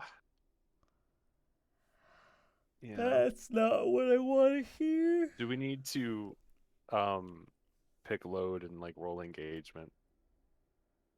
I feel like rolling engagement at this point, we might as well just consider this a desperate situation. Yeah, I think we've already There's no kind point of. in rolling. But feel free to Yeah. pick load, right? This is like not quite a score. Yeah. It might be. We can turn it into a score if you want. Why not? I mean, it kind of is a I score. mean, I I guess suppose, it's a score at this I point. suppose the ransom is the like payout, you know, theoretically. That could I mean, potentially it's- be another score. Yeah. Yeah, I think our score right now is finish the ritual, get the hell out, Yeah. and maybe kill the spirit warden. Yeah, walls are definitely a suggestion. Yeah. I mean, it's like every NPC in XCOM. Smash. This is a sectopod. Yeah, just walking through the freaking buildings.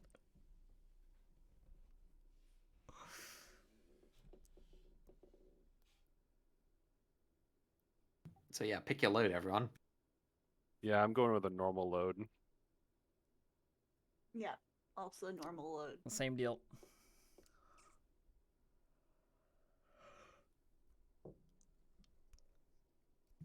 What are you doing about the clunking sound that is getting ever louder?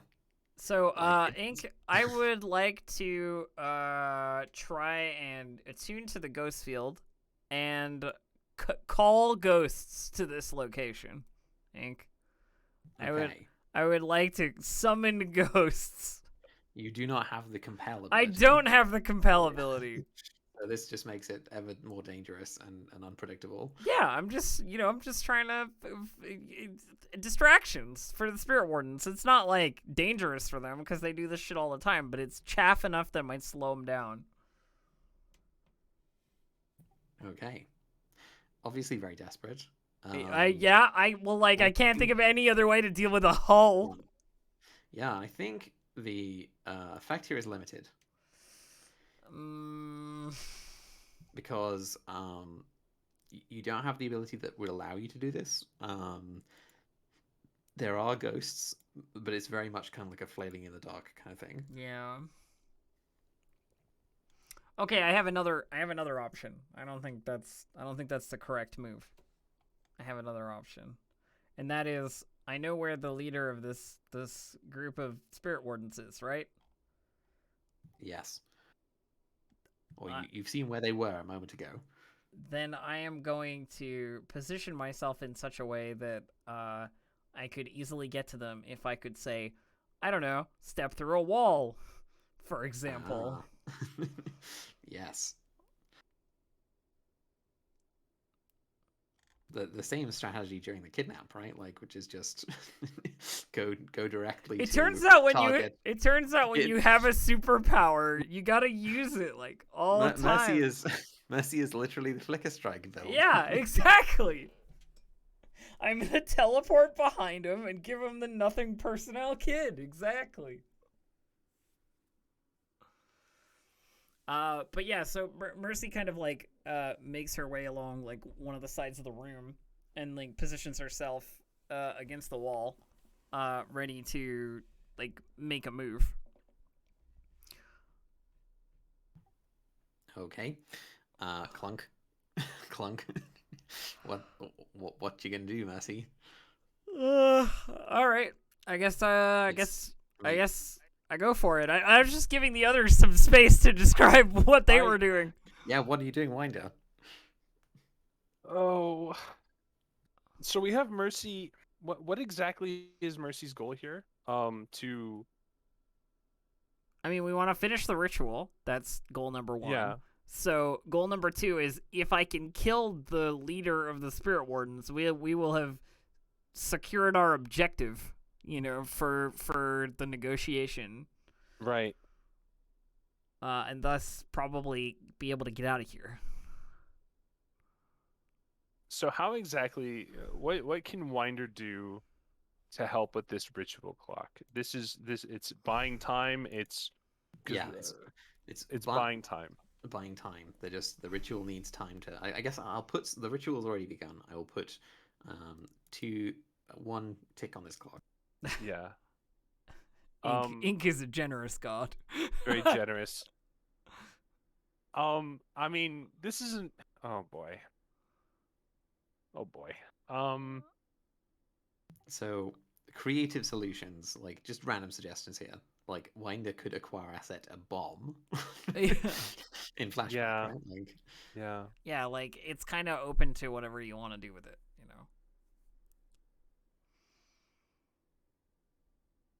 What? I have a question about holes. Now, obviously, this is a large one. I googled it for a second and I saw that it was a whole ass playbook as well. Yeah, it is. it is indeed. Like, a hole and vampire are both playbooks. Yeah. It looks like a hole is just a clockwork automaton ran by a spirit. Yes, This correct. one is the size of a vehicle or larger. Yeah. They don't seem like pushovers. Yeah. This one is Pointedly so. I mean, based on this the fact is like a freaking tank, right? This is like because it went through the wall, right? This is So it's a ghost. It's a vampire hunter hull. Like yeah. it's designed to track down God. and kill vampires. So it is like like we haven't seen it on screen, right? Like, but we it just entered the wall into a room full of Eckerd's goons, and then it just sliced them up immediately as if they weren't even there. Like the what is the Mandalorian like IG-99 just like spinning round shooting everything with like absolutely perfect precision. Like it's that, but with blades. Jeez. Okay. And then there's at least what I'm assuming 6 or more spirit wardens who are intensely good at their job. Yep. Cream of the crop spirit wardens, vampire hunting spirit wardens. There are 3 of us, plus the remainders of Eckerd's Goombas, and desperate doesn't really begin to describe this kind of situation. Right? Like we're a couple of tiers under desperate at this point. So forgive me for a moment while I rack my brain. Flee into the night.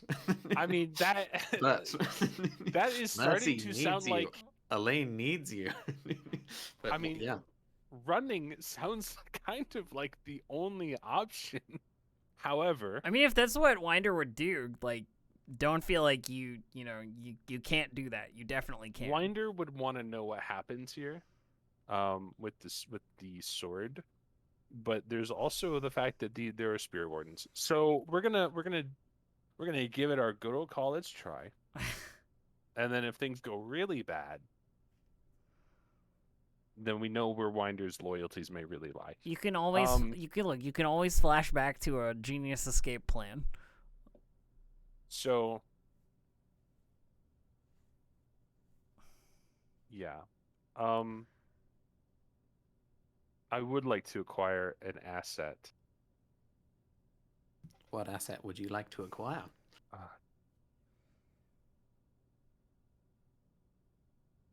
I think.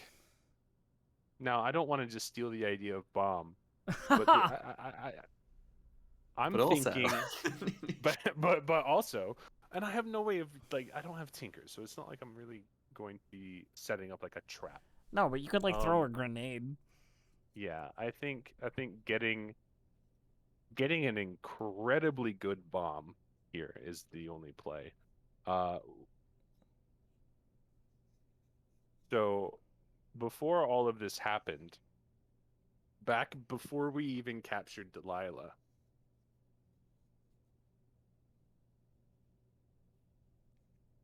while gathering these objects for this ritual, Winder had maybe snuck in that they needed a bomb. It goes on the old Scotland black market. Yeah. And so a large bomb is a tier 5 item. It is a large explosive charge with a long fuse. This is like building demolition stuff. yeah, and that's what we're going for. It's a tier 5 item. Okay. We're gonna try. Oh boy. Is anyone helping? Is Mercy helping through like the Through the Scotland or the black like market, ex-military connections? Right? Yeah, I suppose probably. This was a little field trip before the big heist. Does Winder have a downtime action remaining, or are you Winder spending- does, yeah. Okay, I times- do. Because we used one to get the cart. So the other downtime action could be this, perhaps? Yes. Yep. Okay. Yeah. Let's go get that bomb. So we're gonna roll crew tier. Mm-hmm. All right. Plus 1 dice for the help. Plus another dice if you want to take a devil's bargain. What's the devil's bargain? It's stolen. Take -1 faction status with the grinders. Oh, remind me for a moment who the grinders are. Mercy's enemy. Yeah. They are a group of basically Scotlander terrorists. Yeah. Say no more. We're taking. It's worth taking it. We All make right. enemies here. Yeah. The power of enemies. Yeah, and no, we don't need to push ourselves. We're just gonna roll hot. My rating is 6. Very close. So 6 is fine tier +1, which is 3. So you can spend +2 beyond exceptional. Okay, so you can spend a coin to bump it to exceptional, which is tier +2. What you need is tier +3, right? So you can spend, Yeah. but the connected gets you that, right? So Yeah. all you need to spend here is one coin. to bump to fine to bump from fine to exceptional, and then your connected will increase your result level. Yeah, that is so amazing now that I think of it. Like connected is so powerful. oh, it's very, very good. I need to be a little more creative with it. I think taking a coin from the crew is Yep, acceptable that's here, so I'm gonna go ahead and fine. Yep. do that. So big bomb.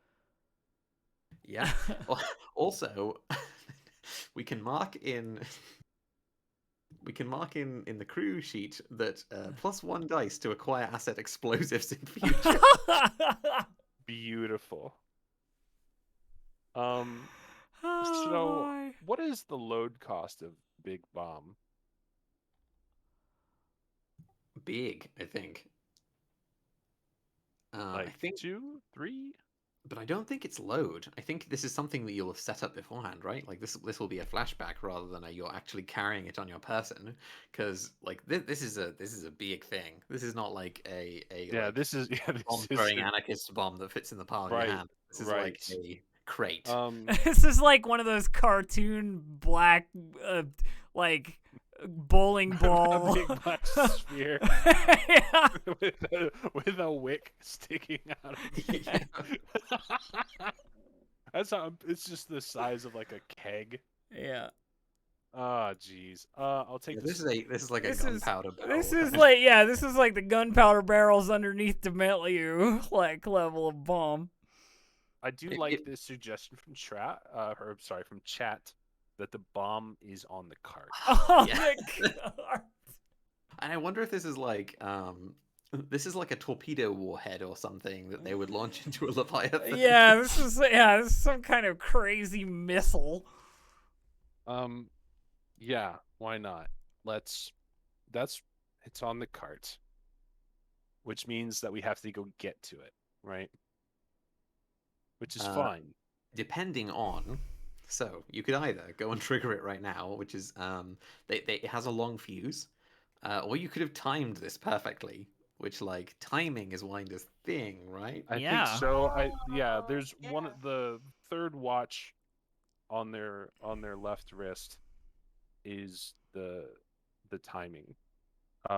putting out when they put out the cigarette is when they started the started the bomb, which is why they were so damn smug on their way in. Oh, there's like Because they knew. threw the cigarette aside and it landed next to the fuse. And that's how they. That's exact, and that's why they were so damn smug about this, and they just. Oh And yeah, the little tit yeah. tit tit tit tit tit tit tit tit of the And I wristwatch. wonder if an arrangement has been made with our spirit warden friend to like have have the spirit wardens approach in this particular direction so that they will get the ones that he doesn't like will get taken out in the blast. I mean, that sounds like a good idea. Does. Yeah. So this is another like big stress. I have no stress left though, so I can't really. A Winder does. Yeah. Mhm. To get this timing perfectly right, it will be an action roll and a 3 stress flashback. I'll take the 3 stress. Boom. So Yeah. how are you? What are you doing to like set this up so perfectly? What am I doing? This is so timing is Winder's thing, right? So that I want to use study for this because they have a complete understanding of these people are approaching. Spirit the shot Warden missed. tactics. The spirit wardens are coming. They get it, right? Like this is something they've dealt with spirit wardens in the past, especially with the artifacts that they've dealt with. Just applying their knowledge of like tactics of how these kinds of raids happen. The idea is that they've timed this perfectly, using knowledge.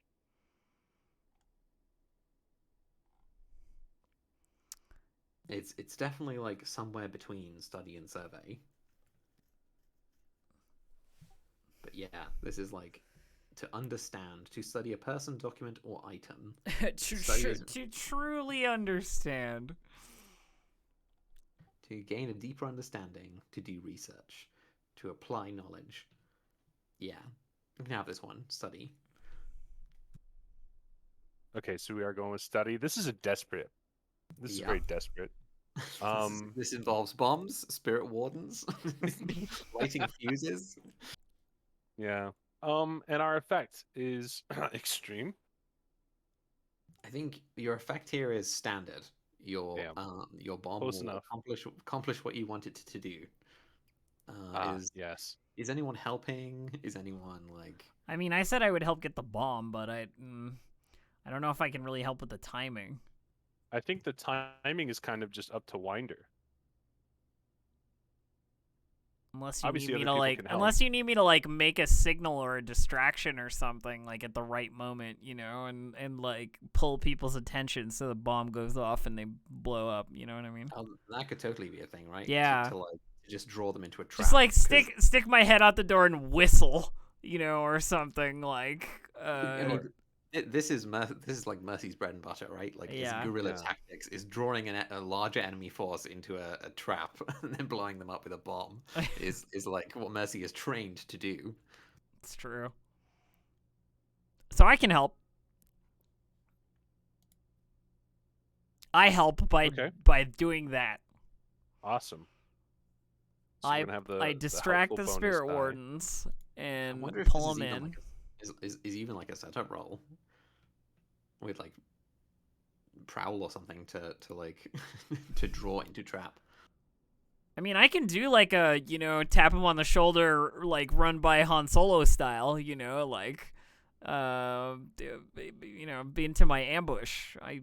That's doable because I can exit a building pretty easily. Because it could even be like Winder sets up the flashback and does the like pays the stress cost for that for Mercy to do the action, right? To do the drawing in. Yeah, I could do that. And then Winder helps Mercy. Yeah, you help me and I'll prowl it in, Fabi. Okay. So I'm imagining that this was like set up in case of like, in case of disaster. In case of disaster, yeah. But I'm just trying to figure out because like we didn't know where the location was beforehand. So narratively, how do we know that like we need to set it up here?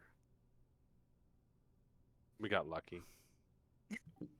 So the flashback covers like smuggling meta information into the past, but it's also like you could have left like you've left the cart near an entry point, and then Mercy is And going now to do I'm the baiting them fine-tuning to that by entry baiting them. point. Yeah. Okay. Yeah, so it's not that we don't know where they are, it's that we're pulling them to the place we want them to be so we can then blow them up at the correct time. Okay. Well, basically. I guess like where my narrative head is just like, but we didn't know the Eckerd location.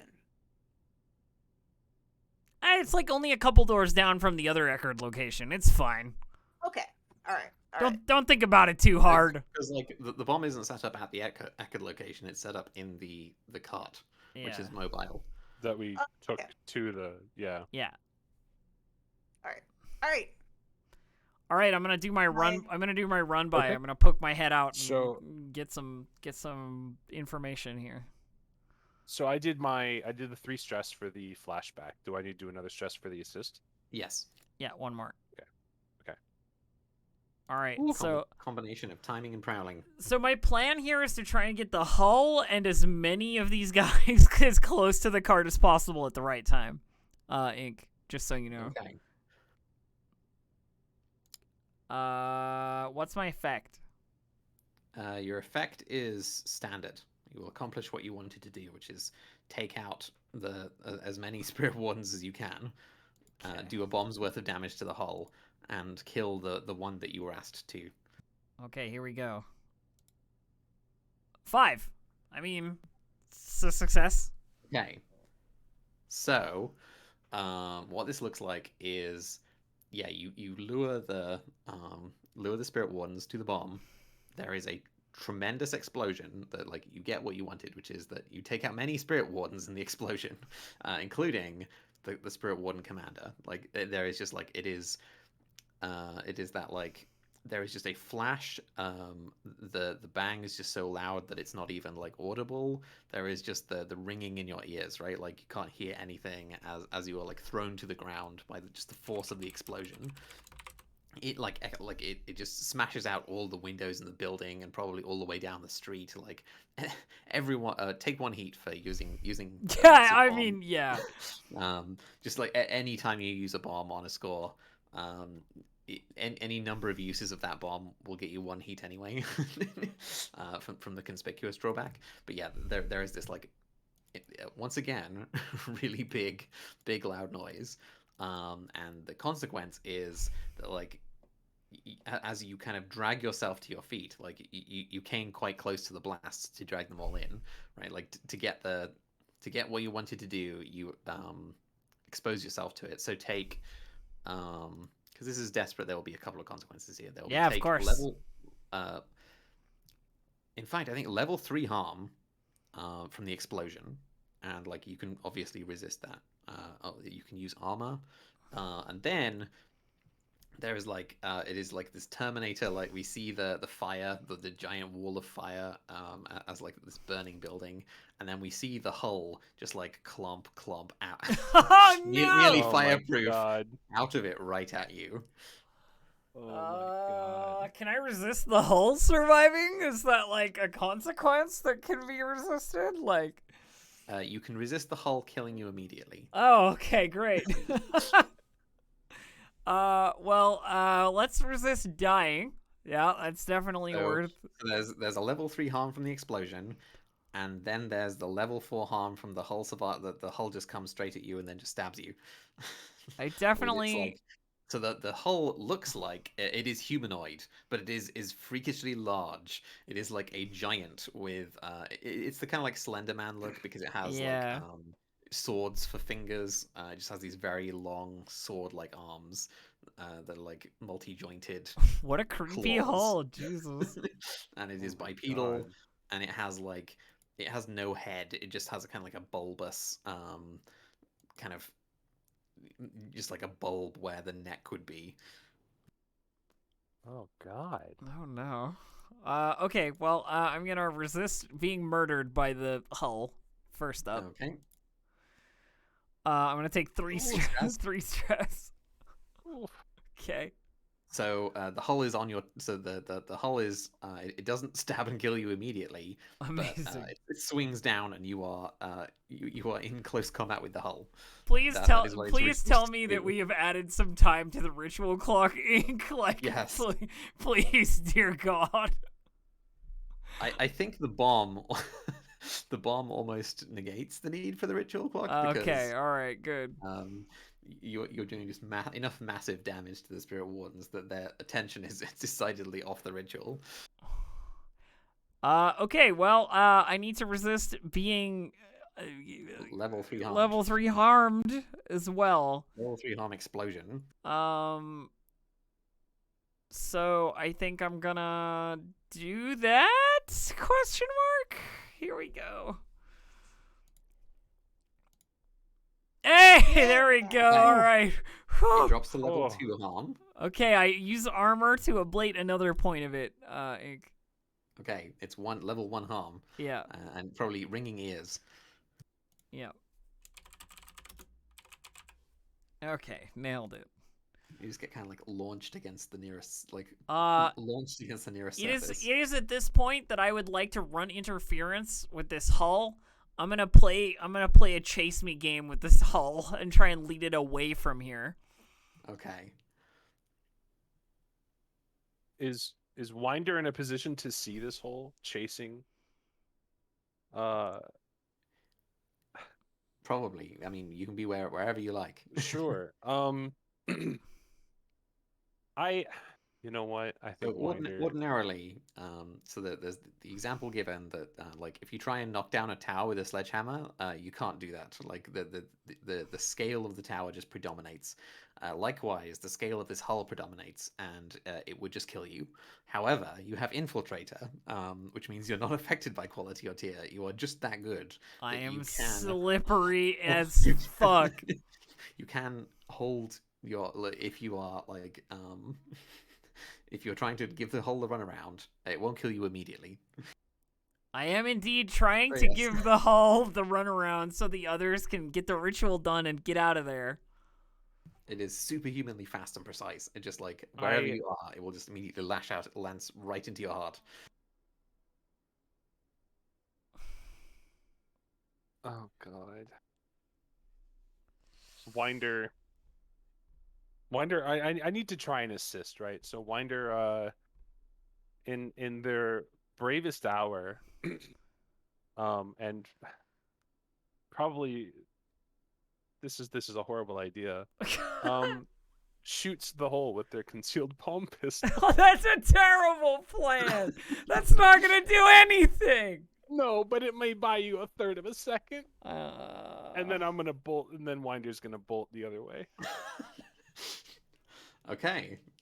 So this is me more so knowing that Winder knows this will do literally nothing, except Well- maybe there might be like a pink sound, and like Yeah. even then it might not happen. This is more to just try and assist. give it another in- target. Oh, so this Oh, is just God. assisting in my prowl Yeah. roll, basically. Yes, Yeah. this is- Take yeah. 1 stress to help. Got it. This entangles you with a consequence. Yeah. So the consequences here could be it goes and kills Winder. Right? Like, All right, noted. All right, here we go then. Prowl roll to keep this wanna thing take the devil's bargain? busy. Wanna... Do you have a What is the devil's devil's- bargain? Yeah. Yeah, what is the devil's bargain here?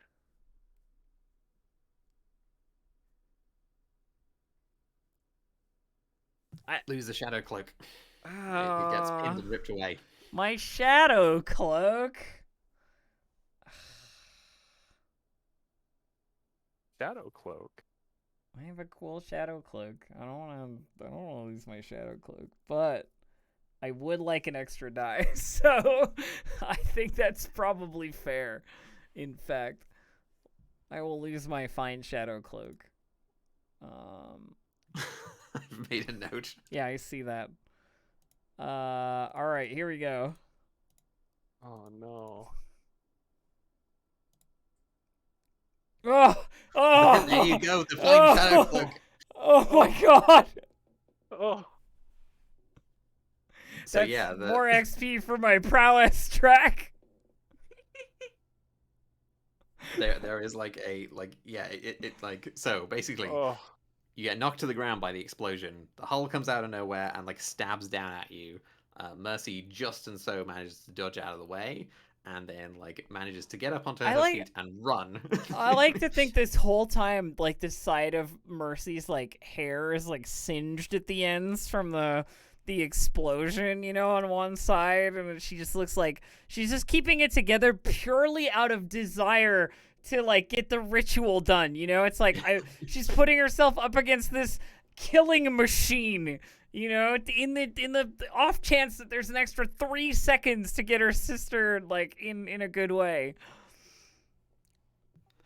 So yeah, there's like it's about to side out at you again, and like to the viewer, like it's obvious that Mercy's just gonna be torn to pieces. But then there's a plink. so the sharp noise of a, and then a pink, and it just kind of like hesitates for a fraction of a second, just to that reacquire this new thread. Yeah. And then it just charges after Mercy with like superhuman speed. Like it just clunk clunk clunk, like Terminator runs towards you, splaying out its like bladed arm hands, and again like strikes out. But again, Mercy is just too quick. Just like in her own rights, she is almost superhuman. It like manages to you use the fine shadow cloak. So mark that. And use it to distract the like it's like the kind of like red rag to a bull kind of thing. Yeah, give him the old matador. It charges into the shadow, like it stabs right through where it thinks you are, but it just stabs through the shadow cloak, rips it away, and then yeah, you like you buy enough time. What is the plan now? Well, how's everybody doing at home? You know, like, how's the ritual? How's going on? Emily doing? So I think while this is going on, Emily is supervising the ritual, making sure that just kind of watching. Because she's been given a task, and that's to make sure this thing gets born and then like acquire it or acquire them. So she's like just keeping an eye on the situation, not committing to anything in particular. There's like the ritual stage is done, and the body is moved back to the surgical table, and again there are more kind of like the spooky bit is over. The candles go back into the candle pouch. The whisper is sent away. And there's more blood drawn. There's more like weird things injected in, and then suddenly there's like Delilah question marks hand shoots out, grabs one of the surgical technicians by the throat, and flings him against the ceiling with like incredible force. Just like and he's just you hear the snapping as like just they just bounce off the ceiling. The leather straps are just ripped away in one single motion as she like jumps to her feet. I just want to say real quick that these people are professional, considering the fact that they took the time to put their candles away and store them while all of this was going on. All ripping apart. Like this guy really likes his candles. It's very important. Yeah, the whisper is weirdly calm. The whisper is just like does the job. Like they are a hire from somewhere else. They're a hire from someone else who knows how to do vampire rituals. Which like imagine the kind of creepiness that this person is bringing. Yeah. There's a Slender Man hull ripping people apart outside, and they just calmly put their candles away, and then just before the chaos reaches them, they just stroll out the door with their briefcase. In the most calm walking manner. Yeah, and they're like, it's similar to the Winder thing of having everything on a clock.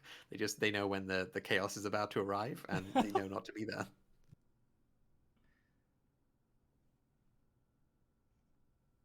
All right. Well, I think as soon as the whisper begins to stroll out, that's when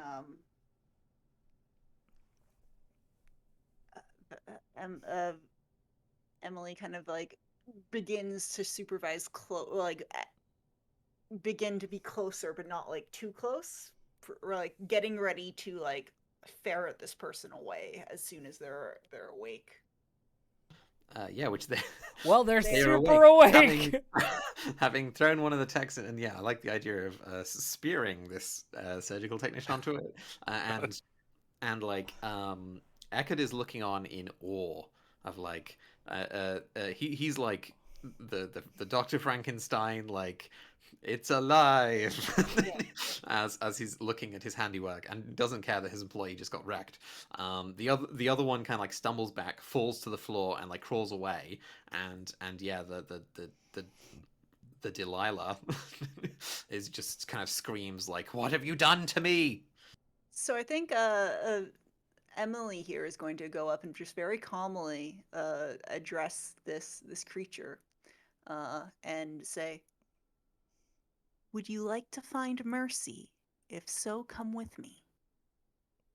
And I want to use ghost voice. I know the secret method to interact with a ghost or demon as if it was a normal person, regardless of how wild or feral it appears. You gain potency when communicating with the supernatural. Okay. Yes. So, what is your intent? So my intent is to lead the creature off and to follow me and leave the building. Are you leading them towards mercy? I'm leading them towards where mercy will be. Assuming I'm not dead. Assuming she's not dead.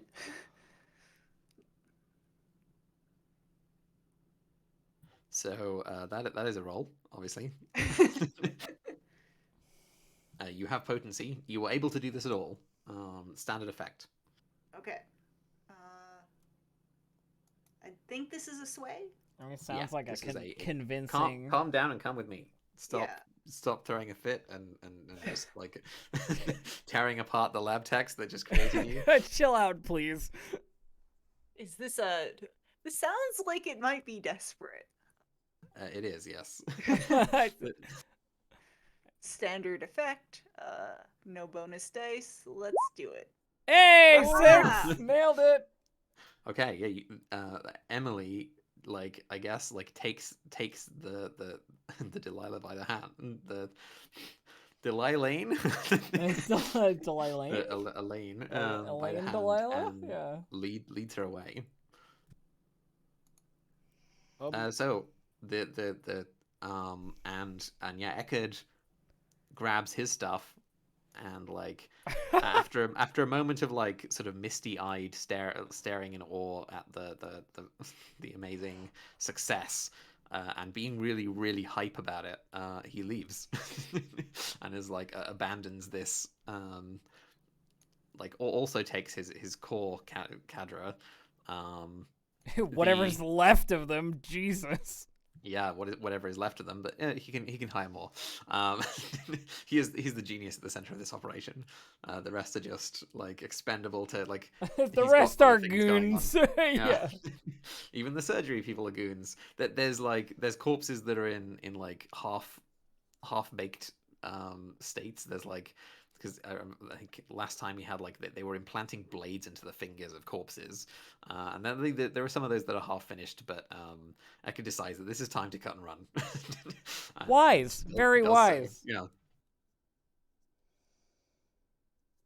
Guess what Winder's doing? What is Winder doing? Leaving. Winder notices the time. On one of their watches, they just kind of had this thing. Like they did what they could. They noticed the ritual was done. They didn't necessarily catch where they went, but so because of that 6 on the prowl roll, no consequences. Winder can the hull is chasing mercy. Winder can leave.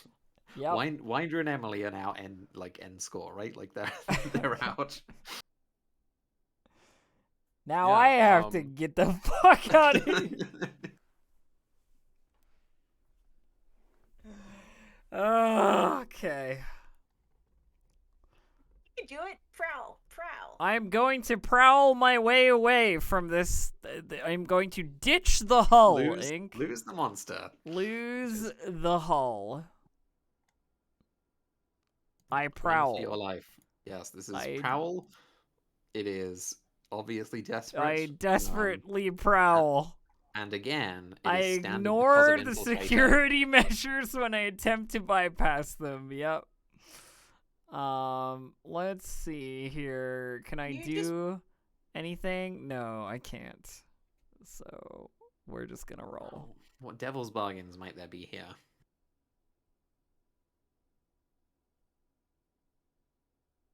I cannot think of one. But I'm devil's bargain. Also willing to just roll these dice, and there might be a 6 in here. Devil's bargain. It regardless of the outcome, it finds you later.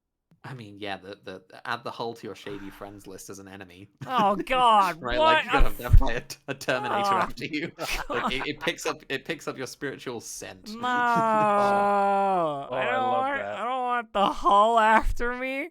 Fuck. It's like having an assassin on your as an enemy. Yeah, even with one die, there's a 50-50% chance of succeeding. I'll be honest. I'd rather be at war with the blue coats than have that guy on my Yeah, that's absolutely a terrible plan. I'm just gonna roll. I'm going. Yeah, critical! Oh, critical! So, what's the... I think... Not only do you get away, I think you managed to, like, drop it into a canal. Like, you managed to get the drop on this, like, terrifying war machine. Yeah, I lead it. I think I'm leading it through a series of alleyways, and the only way I'm able to keep ahead of it is that it has to keep like breaking things to chase me. You know what I mean? Like, yeah, it's too big and I'm too small in like the places that I choose to like try and ditch it. And eventually I lead around a blind corner, and around this blind corner there's a drop off. Like, yeah, and I'm imagining you like throw a brick into its head, and it just topples. You know, like I think it launches itself.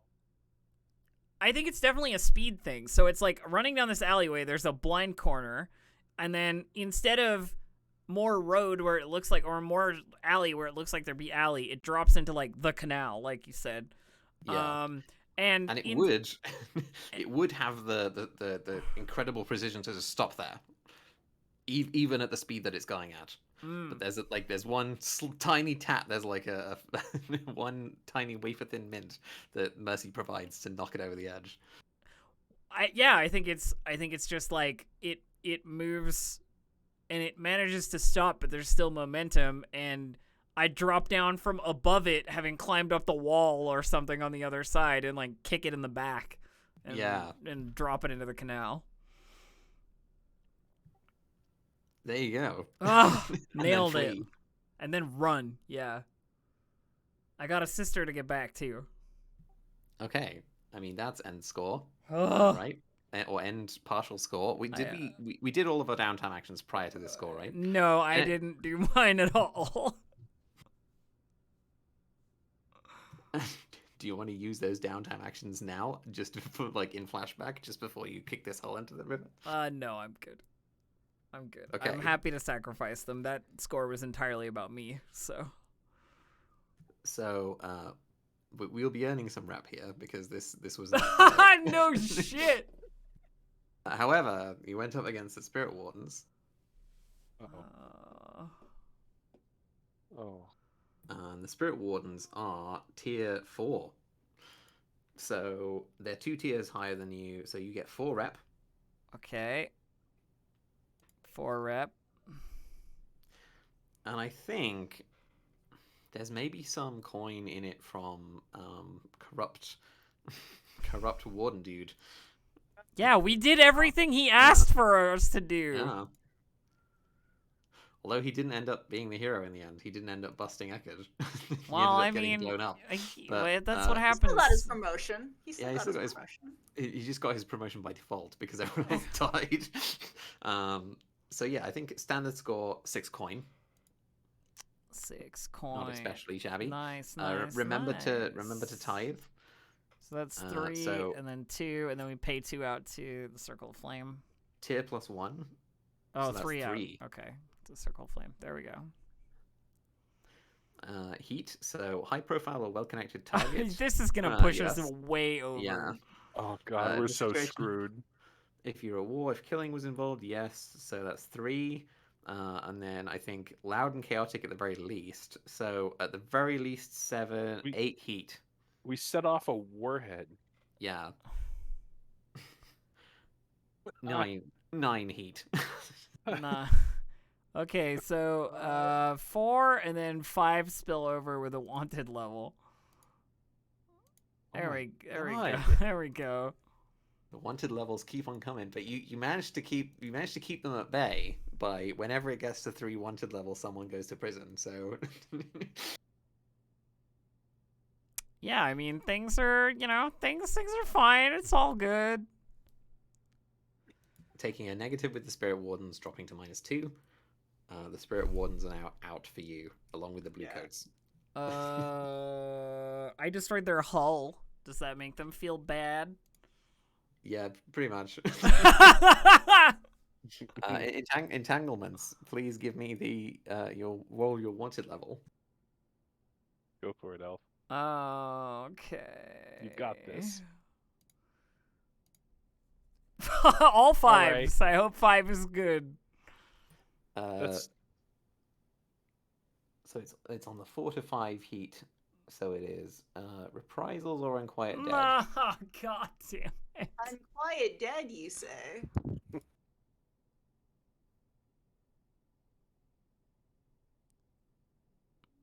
A friend, a contact, or a vice purveyor. Let's see.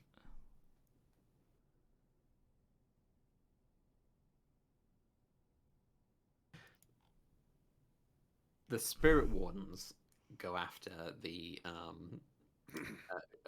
brass feathers. So an enemy faction makes a move against you. A friend, a contact, or vice purveyor. Pay them 1 rep and 1 coin per tier of the enemy as an apology. Allow them to mess with you and yours, or fight back and show them who's boss. You can make the problem go away by spending 4 rep and 4 coin. Oh my god. That's everything we just got. That's all of it. Oh god. I think that's fine. What we got is a vampire. I also think that's fine. I don't want to fight the Spirit Wardens. Fuck that shit. We just barely got away from them. I don't want to fight. Look, we fought 1 hull. I don't want to fight 6 hulls. Okay, I'm good. Yeah, I'm good. This will also, the brass feathers will raise to your first 3 faction status, because they owe you big time for this. Yeah. For making the problems with the Spirit ones go away. And there's probably also lots of Emily action in here, like waving the Spirit laws at them.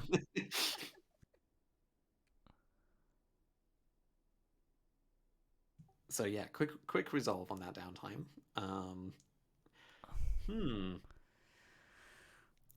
Whew. We go into downtime. We do. What is the process of getting a new vice purveyor? It is a long-term project. Yeah, you have to do a long-term project. Oh boy. Well, I'm going to do that because I have 1 stress box left. Yeah, and no vice. And no vice. And no vice. So I'm going to start a long-term project. Well, I would say I would be happy to volunteer for you to come along on my stress relief, but my stress relief is going out into the Deathlands and looking for doodads. So that actually might help, though. I wonder how out of touch that is for someone like for Winder, considering. I wonder if it's like it's collecting artifacts, right? It's like collecting antiquities and using. Yeah, I mean it's expedition, it's archaeology, it's what they're a professor of that, right? Field work.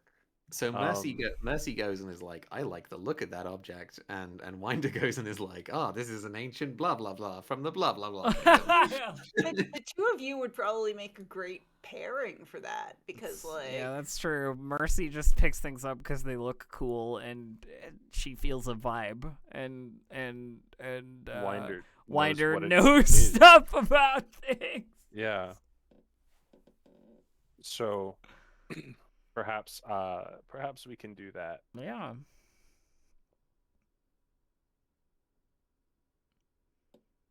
And I mean- what are you I mean, using here? you've seen Mercy's collection, so What am I using here? I mean, I feel like this would be study. This is an easy Yeah. study. To look at these, like if we are going out into the Deathlands or the Deadlands and looking at artifacts and objects of the old world, this is a really easy study roll, right? yeah. Yeah. And I think your effect is increased here by the fact that like Mercy already has this contact. Mm. So like just add +1 effect to whatever you roll here. Okay. What is my? This is a fortune roll, and right. It's just a fortune roll, no position or effect, but like whatever you get, just bump it up 1 step. Oh, okay, that's what you mean. Sure.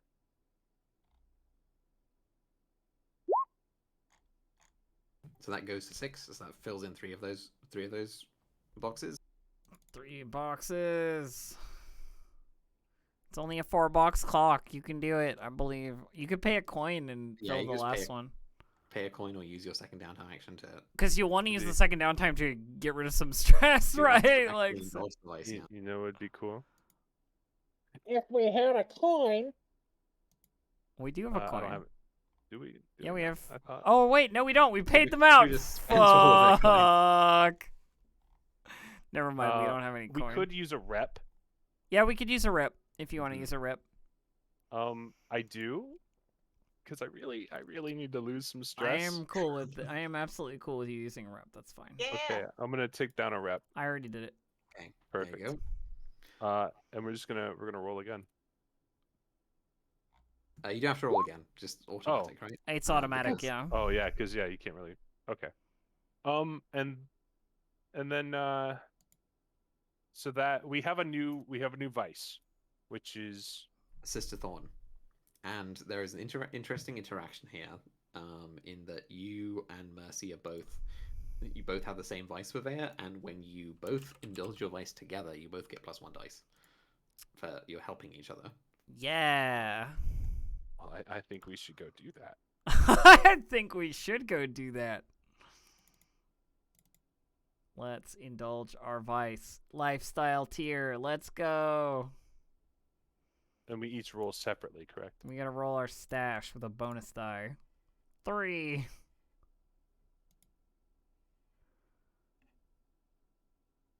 You know what? I'm gonna do it again. You get a bonus die, yeah? Yeah. God damn it. Winder clears 4.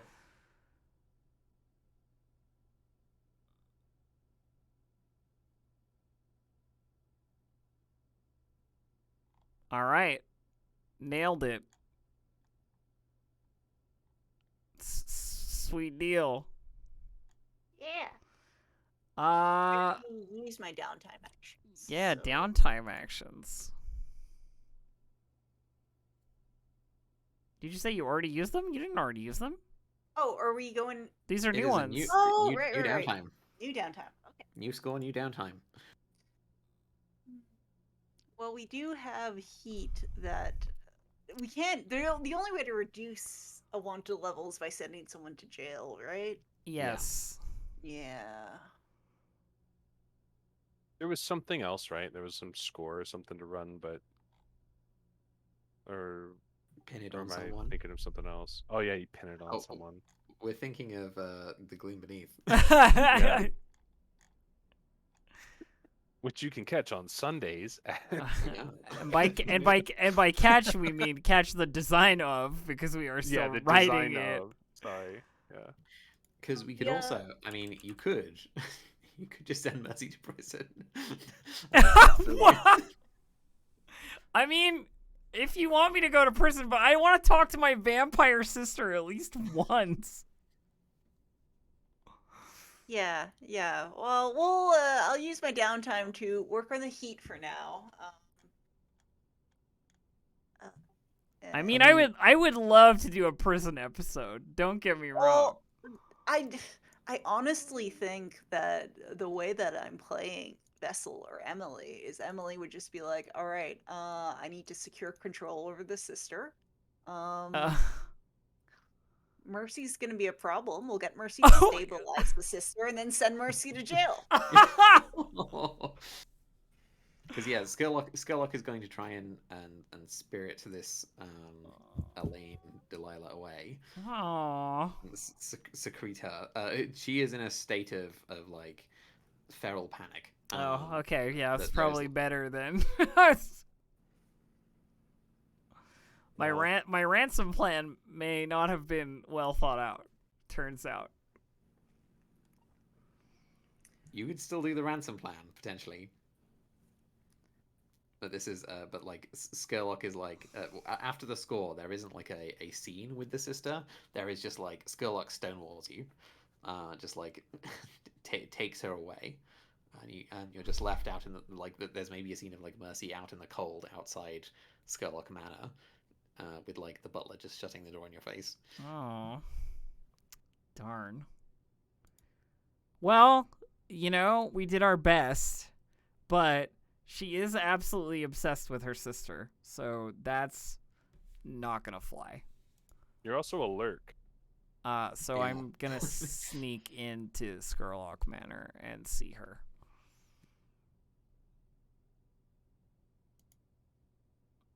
Okay. I'm gonna do it, Ink. Is there PvP here between Mercy and Emily? Is there is there like Well, like I think Emily would have like brought the sister to a place where Mercy could see her, kind of thing. Because like Emily did say like, come with me, I'm going to take you to your sister, and had every intention of doing that kind of thing. It's only like Skurlock's personal intervention that changed that like series of events, so to speak. And then yeah, there's probably like Skurlock tells Emily that like she is not in a condition to be seen. Like the sister is a complication, right? Like and there's maybe Emily sees there's like the Skurlock's butler is like sort of like wrangling this she's like clawing at the walls like and like just freaking out and like repeating phrases that don't make sense or saying that like my name is Delilah and like just as as her memories and just sort of like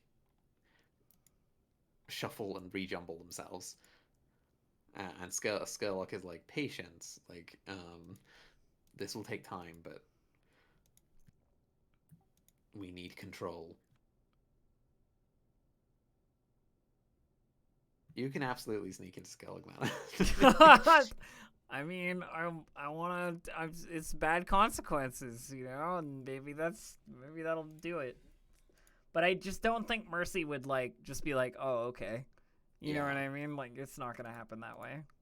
But like, yeah, what I'm wondering is that like, does Emily catch this first? Is there like, does she see this coming, and is there a confrontation play aside before Mercy reaches like the inside Skurlock, or is there like, does Mercy enter Skurlock Manor and Emily is there? I mean, I definitely think either one works. I think that's probably the one, right? Is that like you sneak in with your amazing skills, like you can do that, but then again, your lawyer is just there. Trying to find the room or whatever, I run across Emily, who's just there. Yeah, I think Emily is sitting in a slightly different gown, this one with like a shade of midnight blue instead of like a charcoal gray. Uh, and she's going over, reading a small notebook and adjusting certain things. Uh, I mean, she's not an amazingly astute person, so chances are, like, you could walk by her or not, or you could speak with her, kind of thing. Yeah, I think Mercy, doesn't ignore you.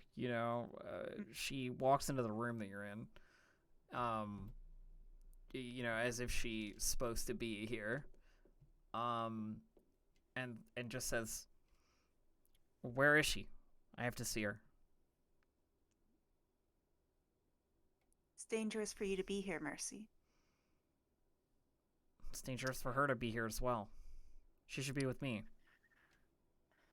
This is likely the safest place for her. She goes with you, she'll probably tear your throat out in a fit of panic. She wouldn't do that. She'll recognize you in moments. She's not entirely your sister, not yet. As you're having this conversation, it's this really like medieval Victorian-y manner, and there's like all of these suits of armor like arrayed down the corridors, right? And like at one of the suits of armor's like head starts to like swivel towards you as the conversation is happening, just like in the background. And then we maybe even like the shot counter shot where it's like we get the shot of Mercy and then the shot of Emily, and then like as when we cut back to the shot of Mercy, the suit of armor has like moved and it's now like at the wall behind her instead of like a few meters down. You don't see it move except for that like rotate of the head. But yeah, Scarlet Manor is creepy. So you're telling me after all of that, I almost throwing myself at the most dangerous situation I've ever been in to try and help her. I can't even talk to her. I can't even see her.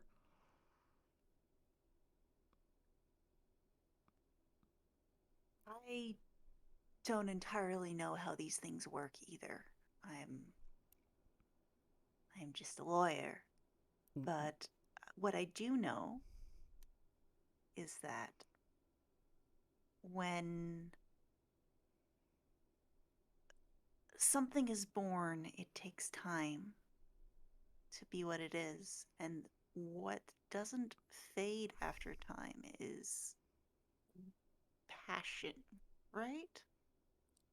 Just as you forged this sister of yours out of desperation and devotion, so too will she remember that. It's just, you heard her. She doesn't know who she is. You saw what she did to that lab tech. Are you Mercy capable? didn't see any of that. She was busy trying very hard not to die. Yeah, she was getting wrecked by a hull at the time. So it's probably news to her that like, hey, when she came to, she just like threw someone into a chandelier. Yeah, she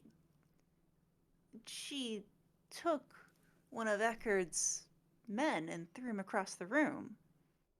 That's the first thing she did when she awoke.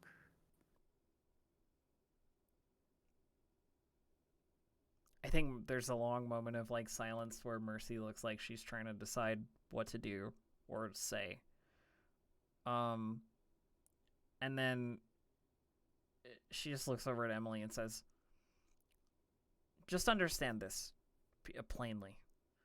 If she's kept from me in the long term, if I don't see her, if I can't verify where she is or who has her or what is going on with her, if I don't hear anything, if I don't If I don't see Elaine, I will be the one ripping out people's throats and throwing people across the room. It will not be pretty, and it will not be delicate.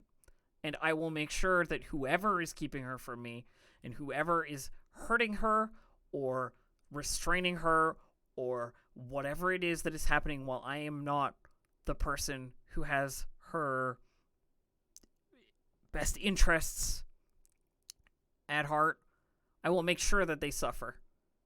Long, long hours of suffering. Just so that's clear. I'll expect to hear something soon. From you or from your father.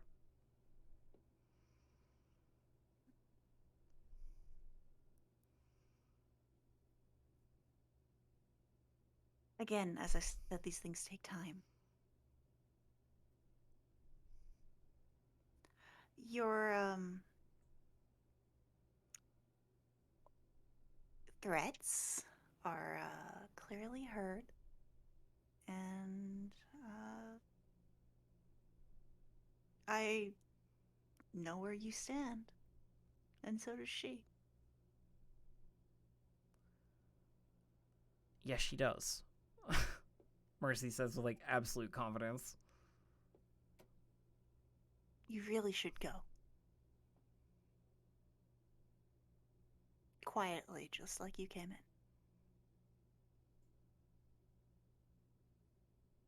I'll go for now. But I'll be back.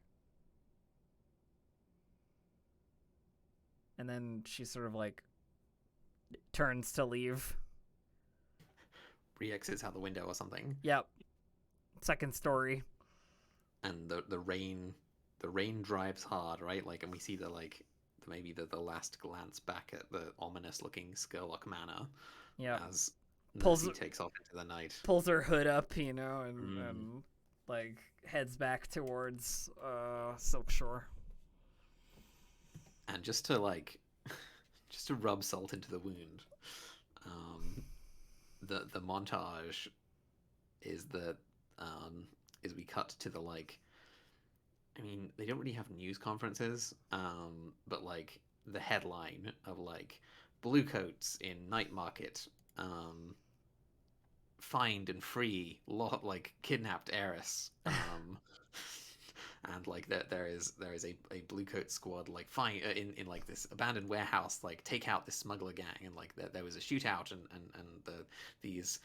this like gang of ruffians was killed that was holding the heiress Delilah Savoy hostage, but now she has been returned to her like, that like Skurlock does the like, not a ransom, but like an act of heroism by this particular bluecoat squad, and she is returned to, and so maybe like the closing shot of the episode is like Delilah Elaine, like all dressed up with like the like no longer looking all ragged from being like carted around in an apple cart and thrown about and stuff, but like all dressed up like a doll, staring into a mirror with kind of like this very hollow look, and just like her eye twitches slightly. One of her eyes just like twitches slightly out of sync with the other one. Awesome. Well, the plan worked, sort of. The plan worked, and you took off. So, do you want to do experience? Yeah, let's do experience. Let's start with Winder. Yeah. Did I address a challenge with calculation or conspiracy?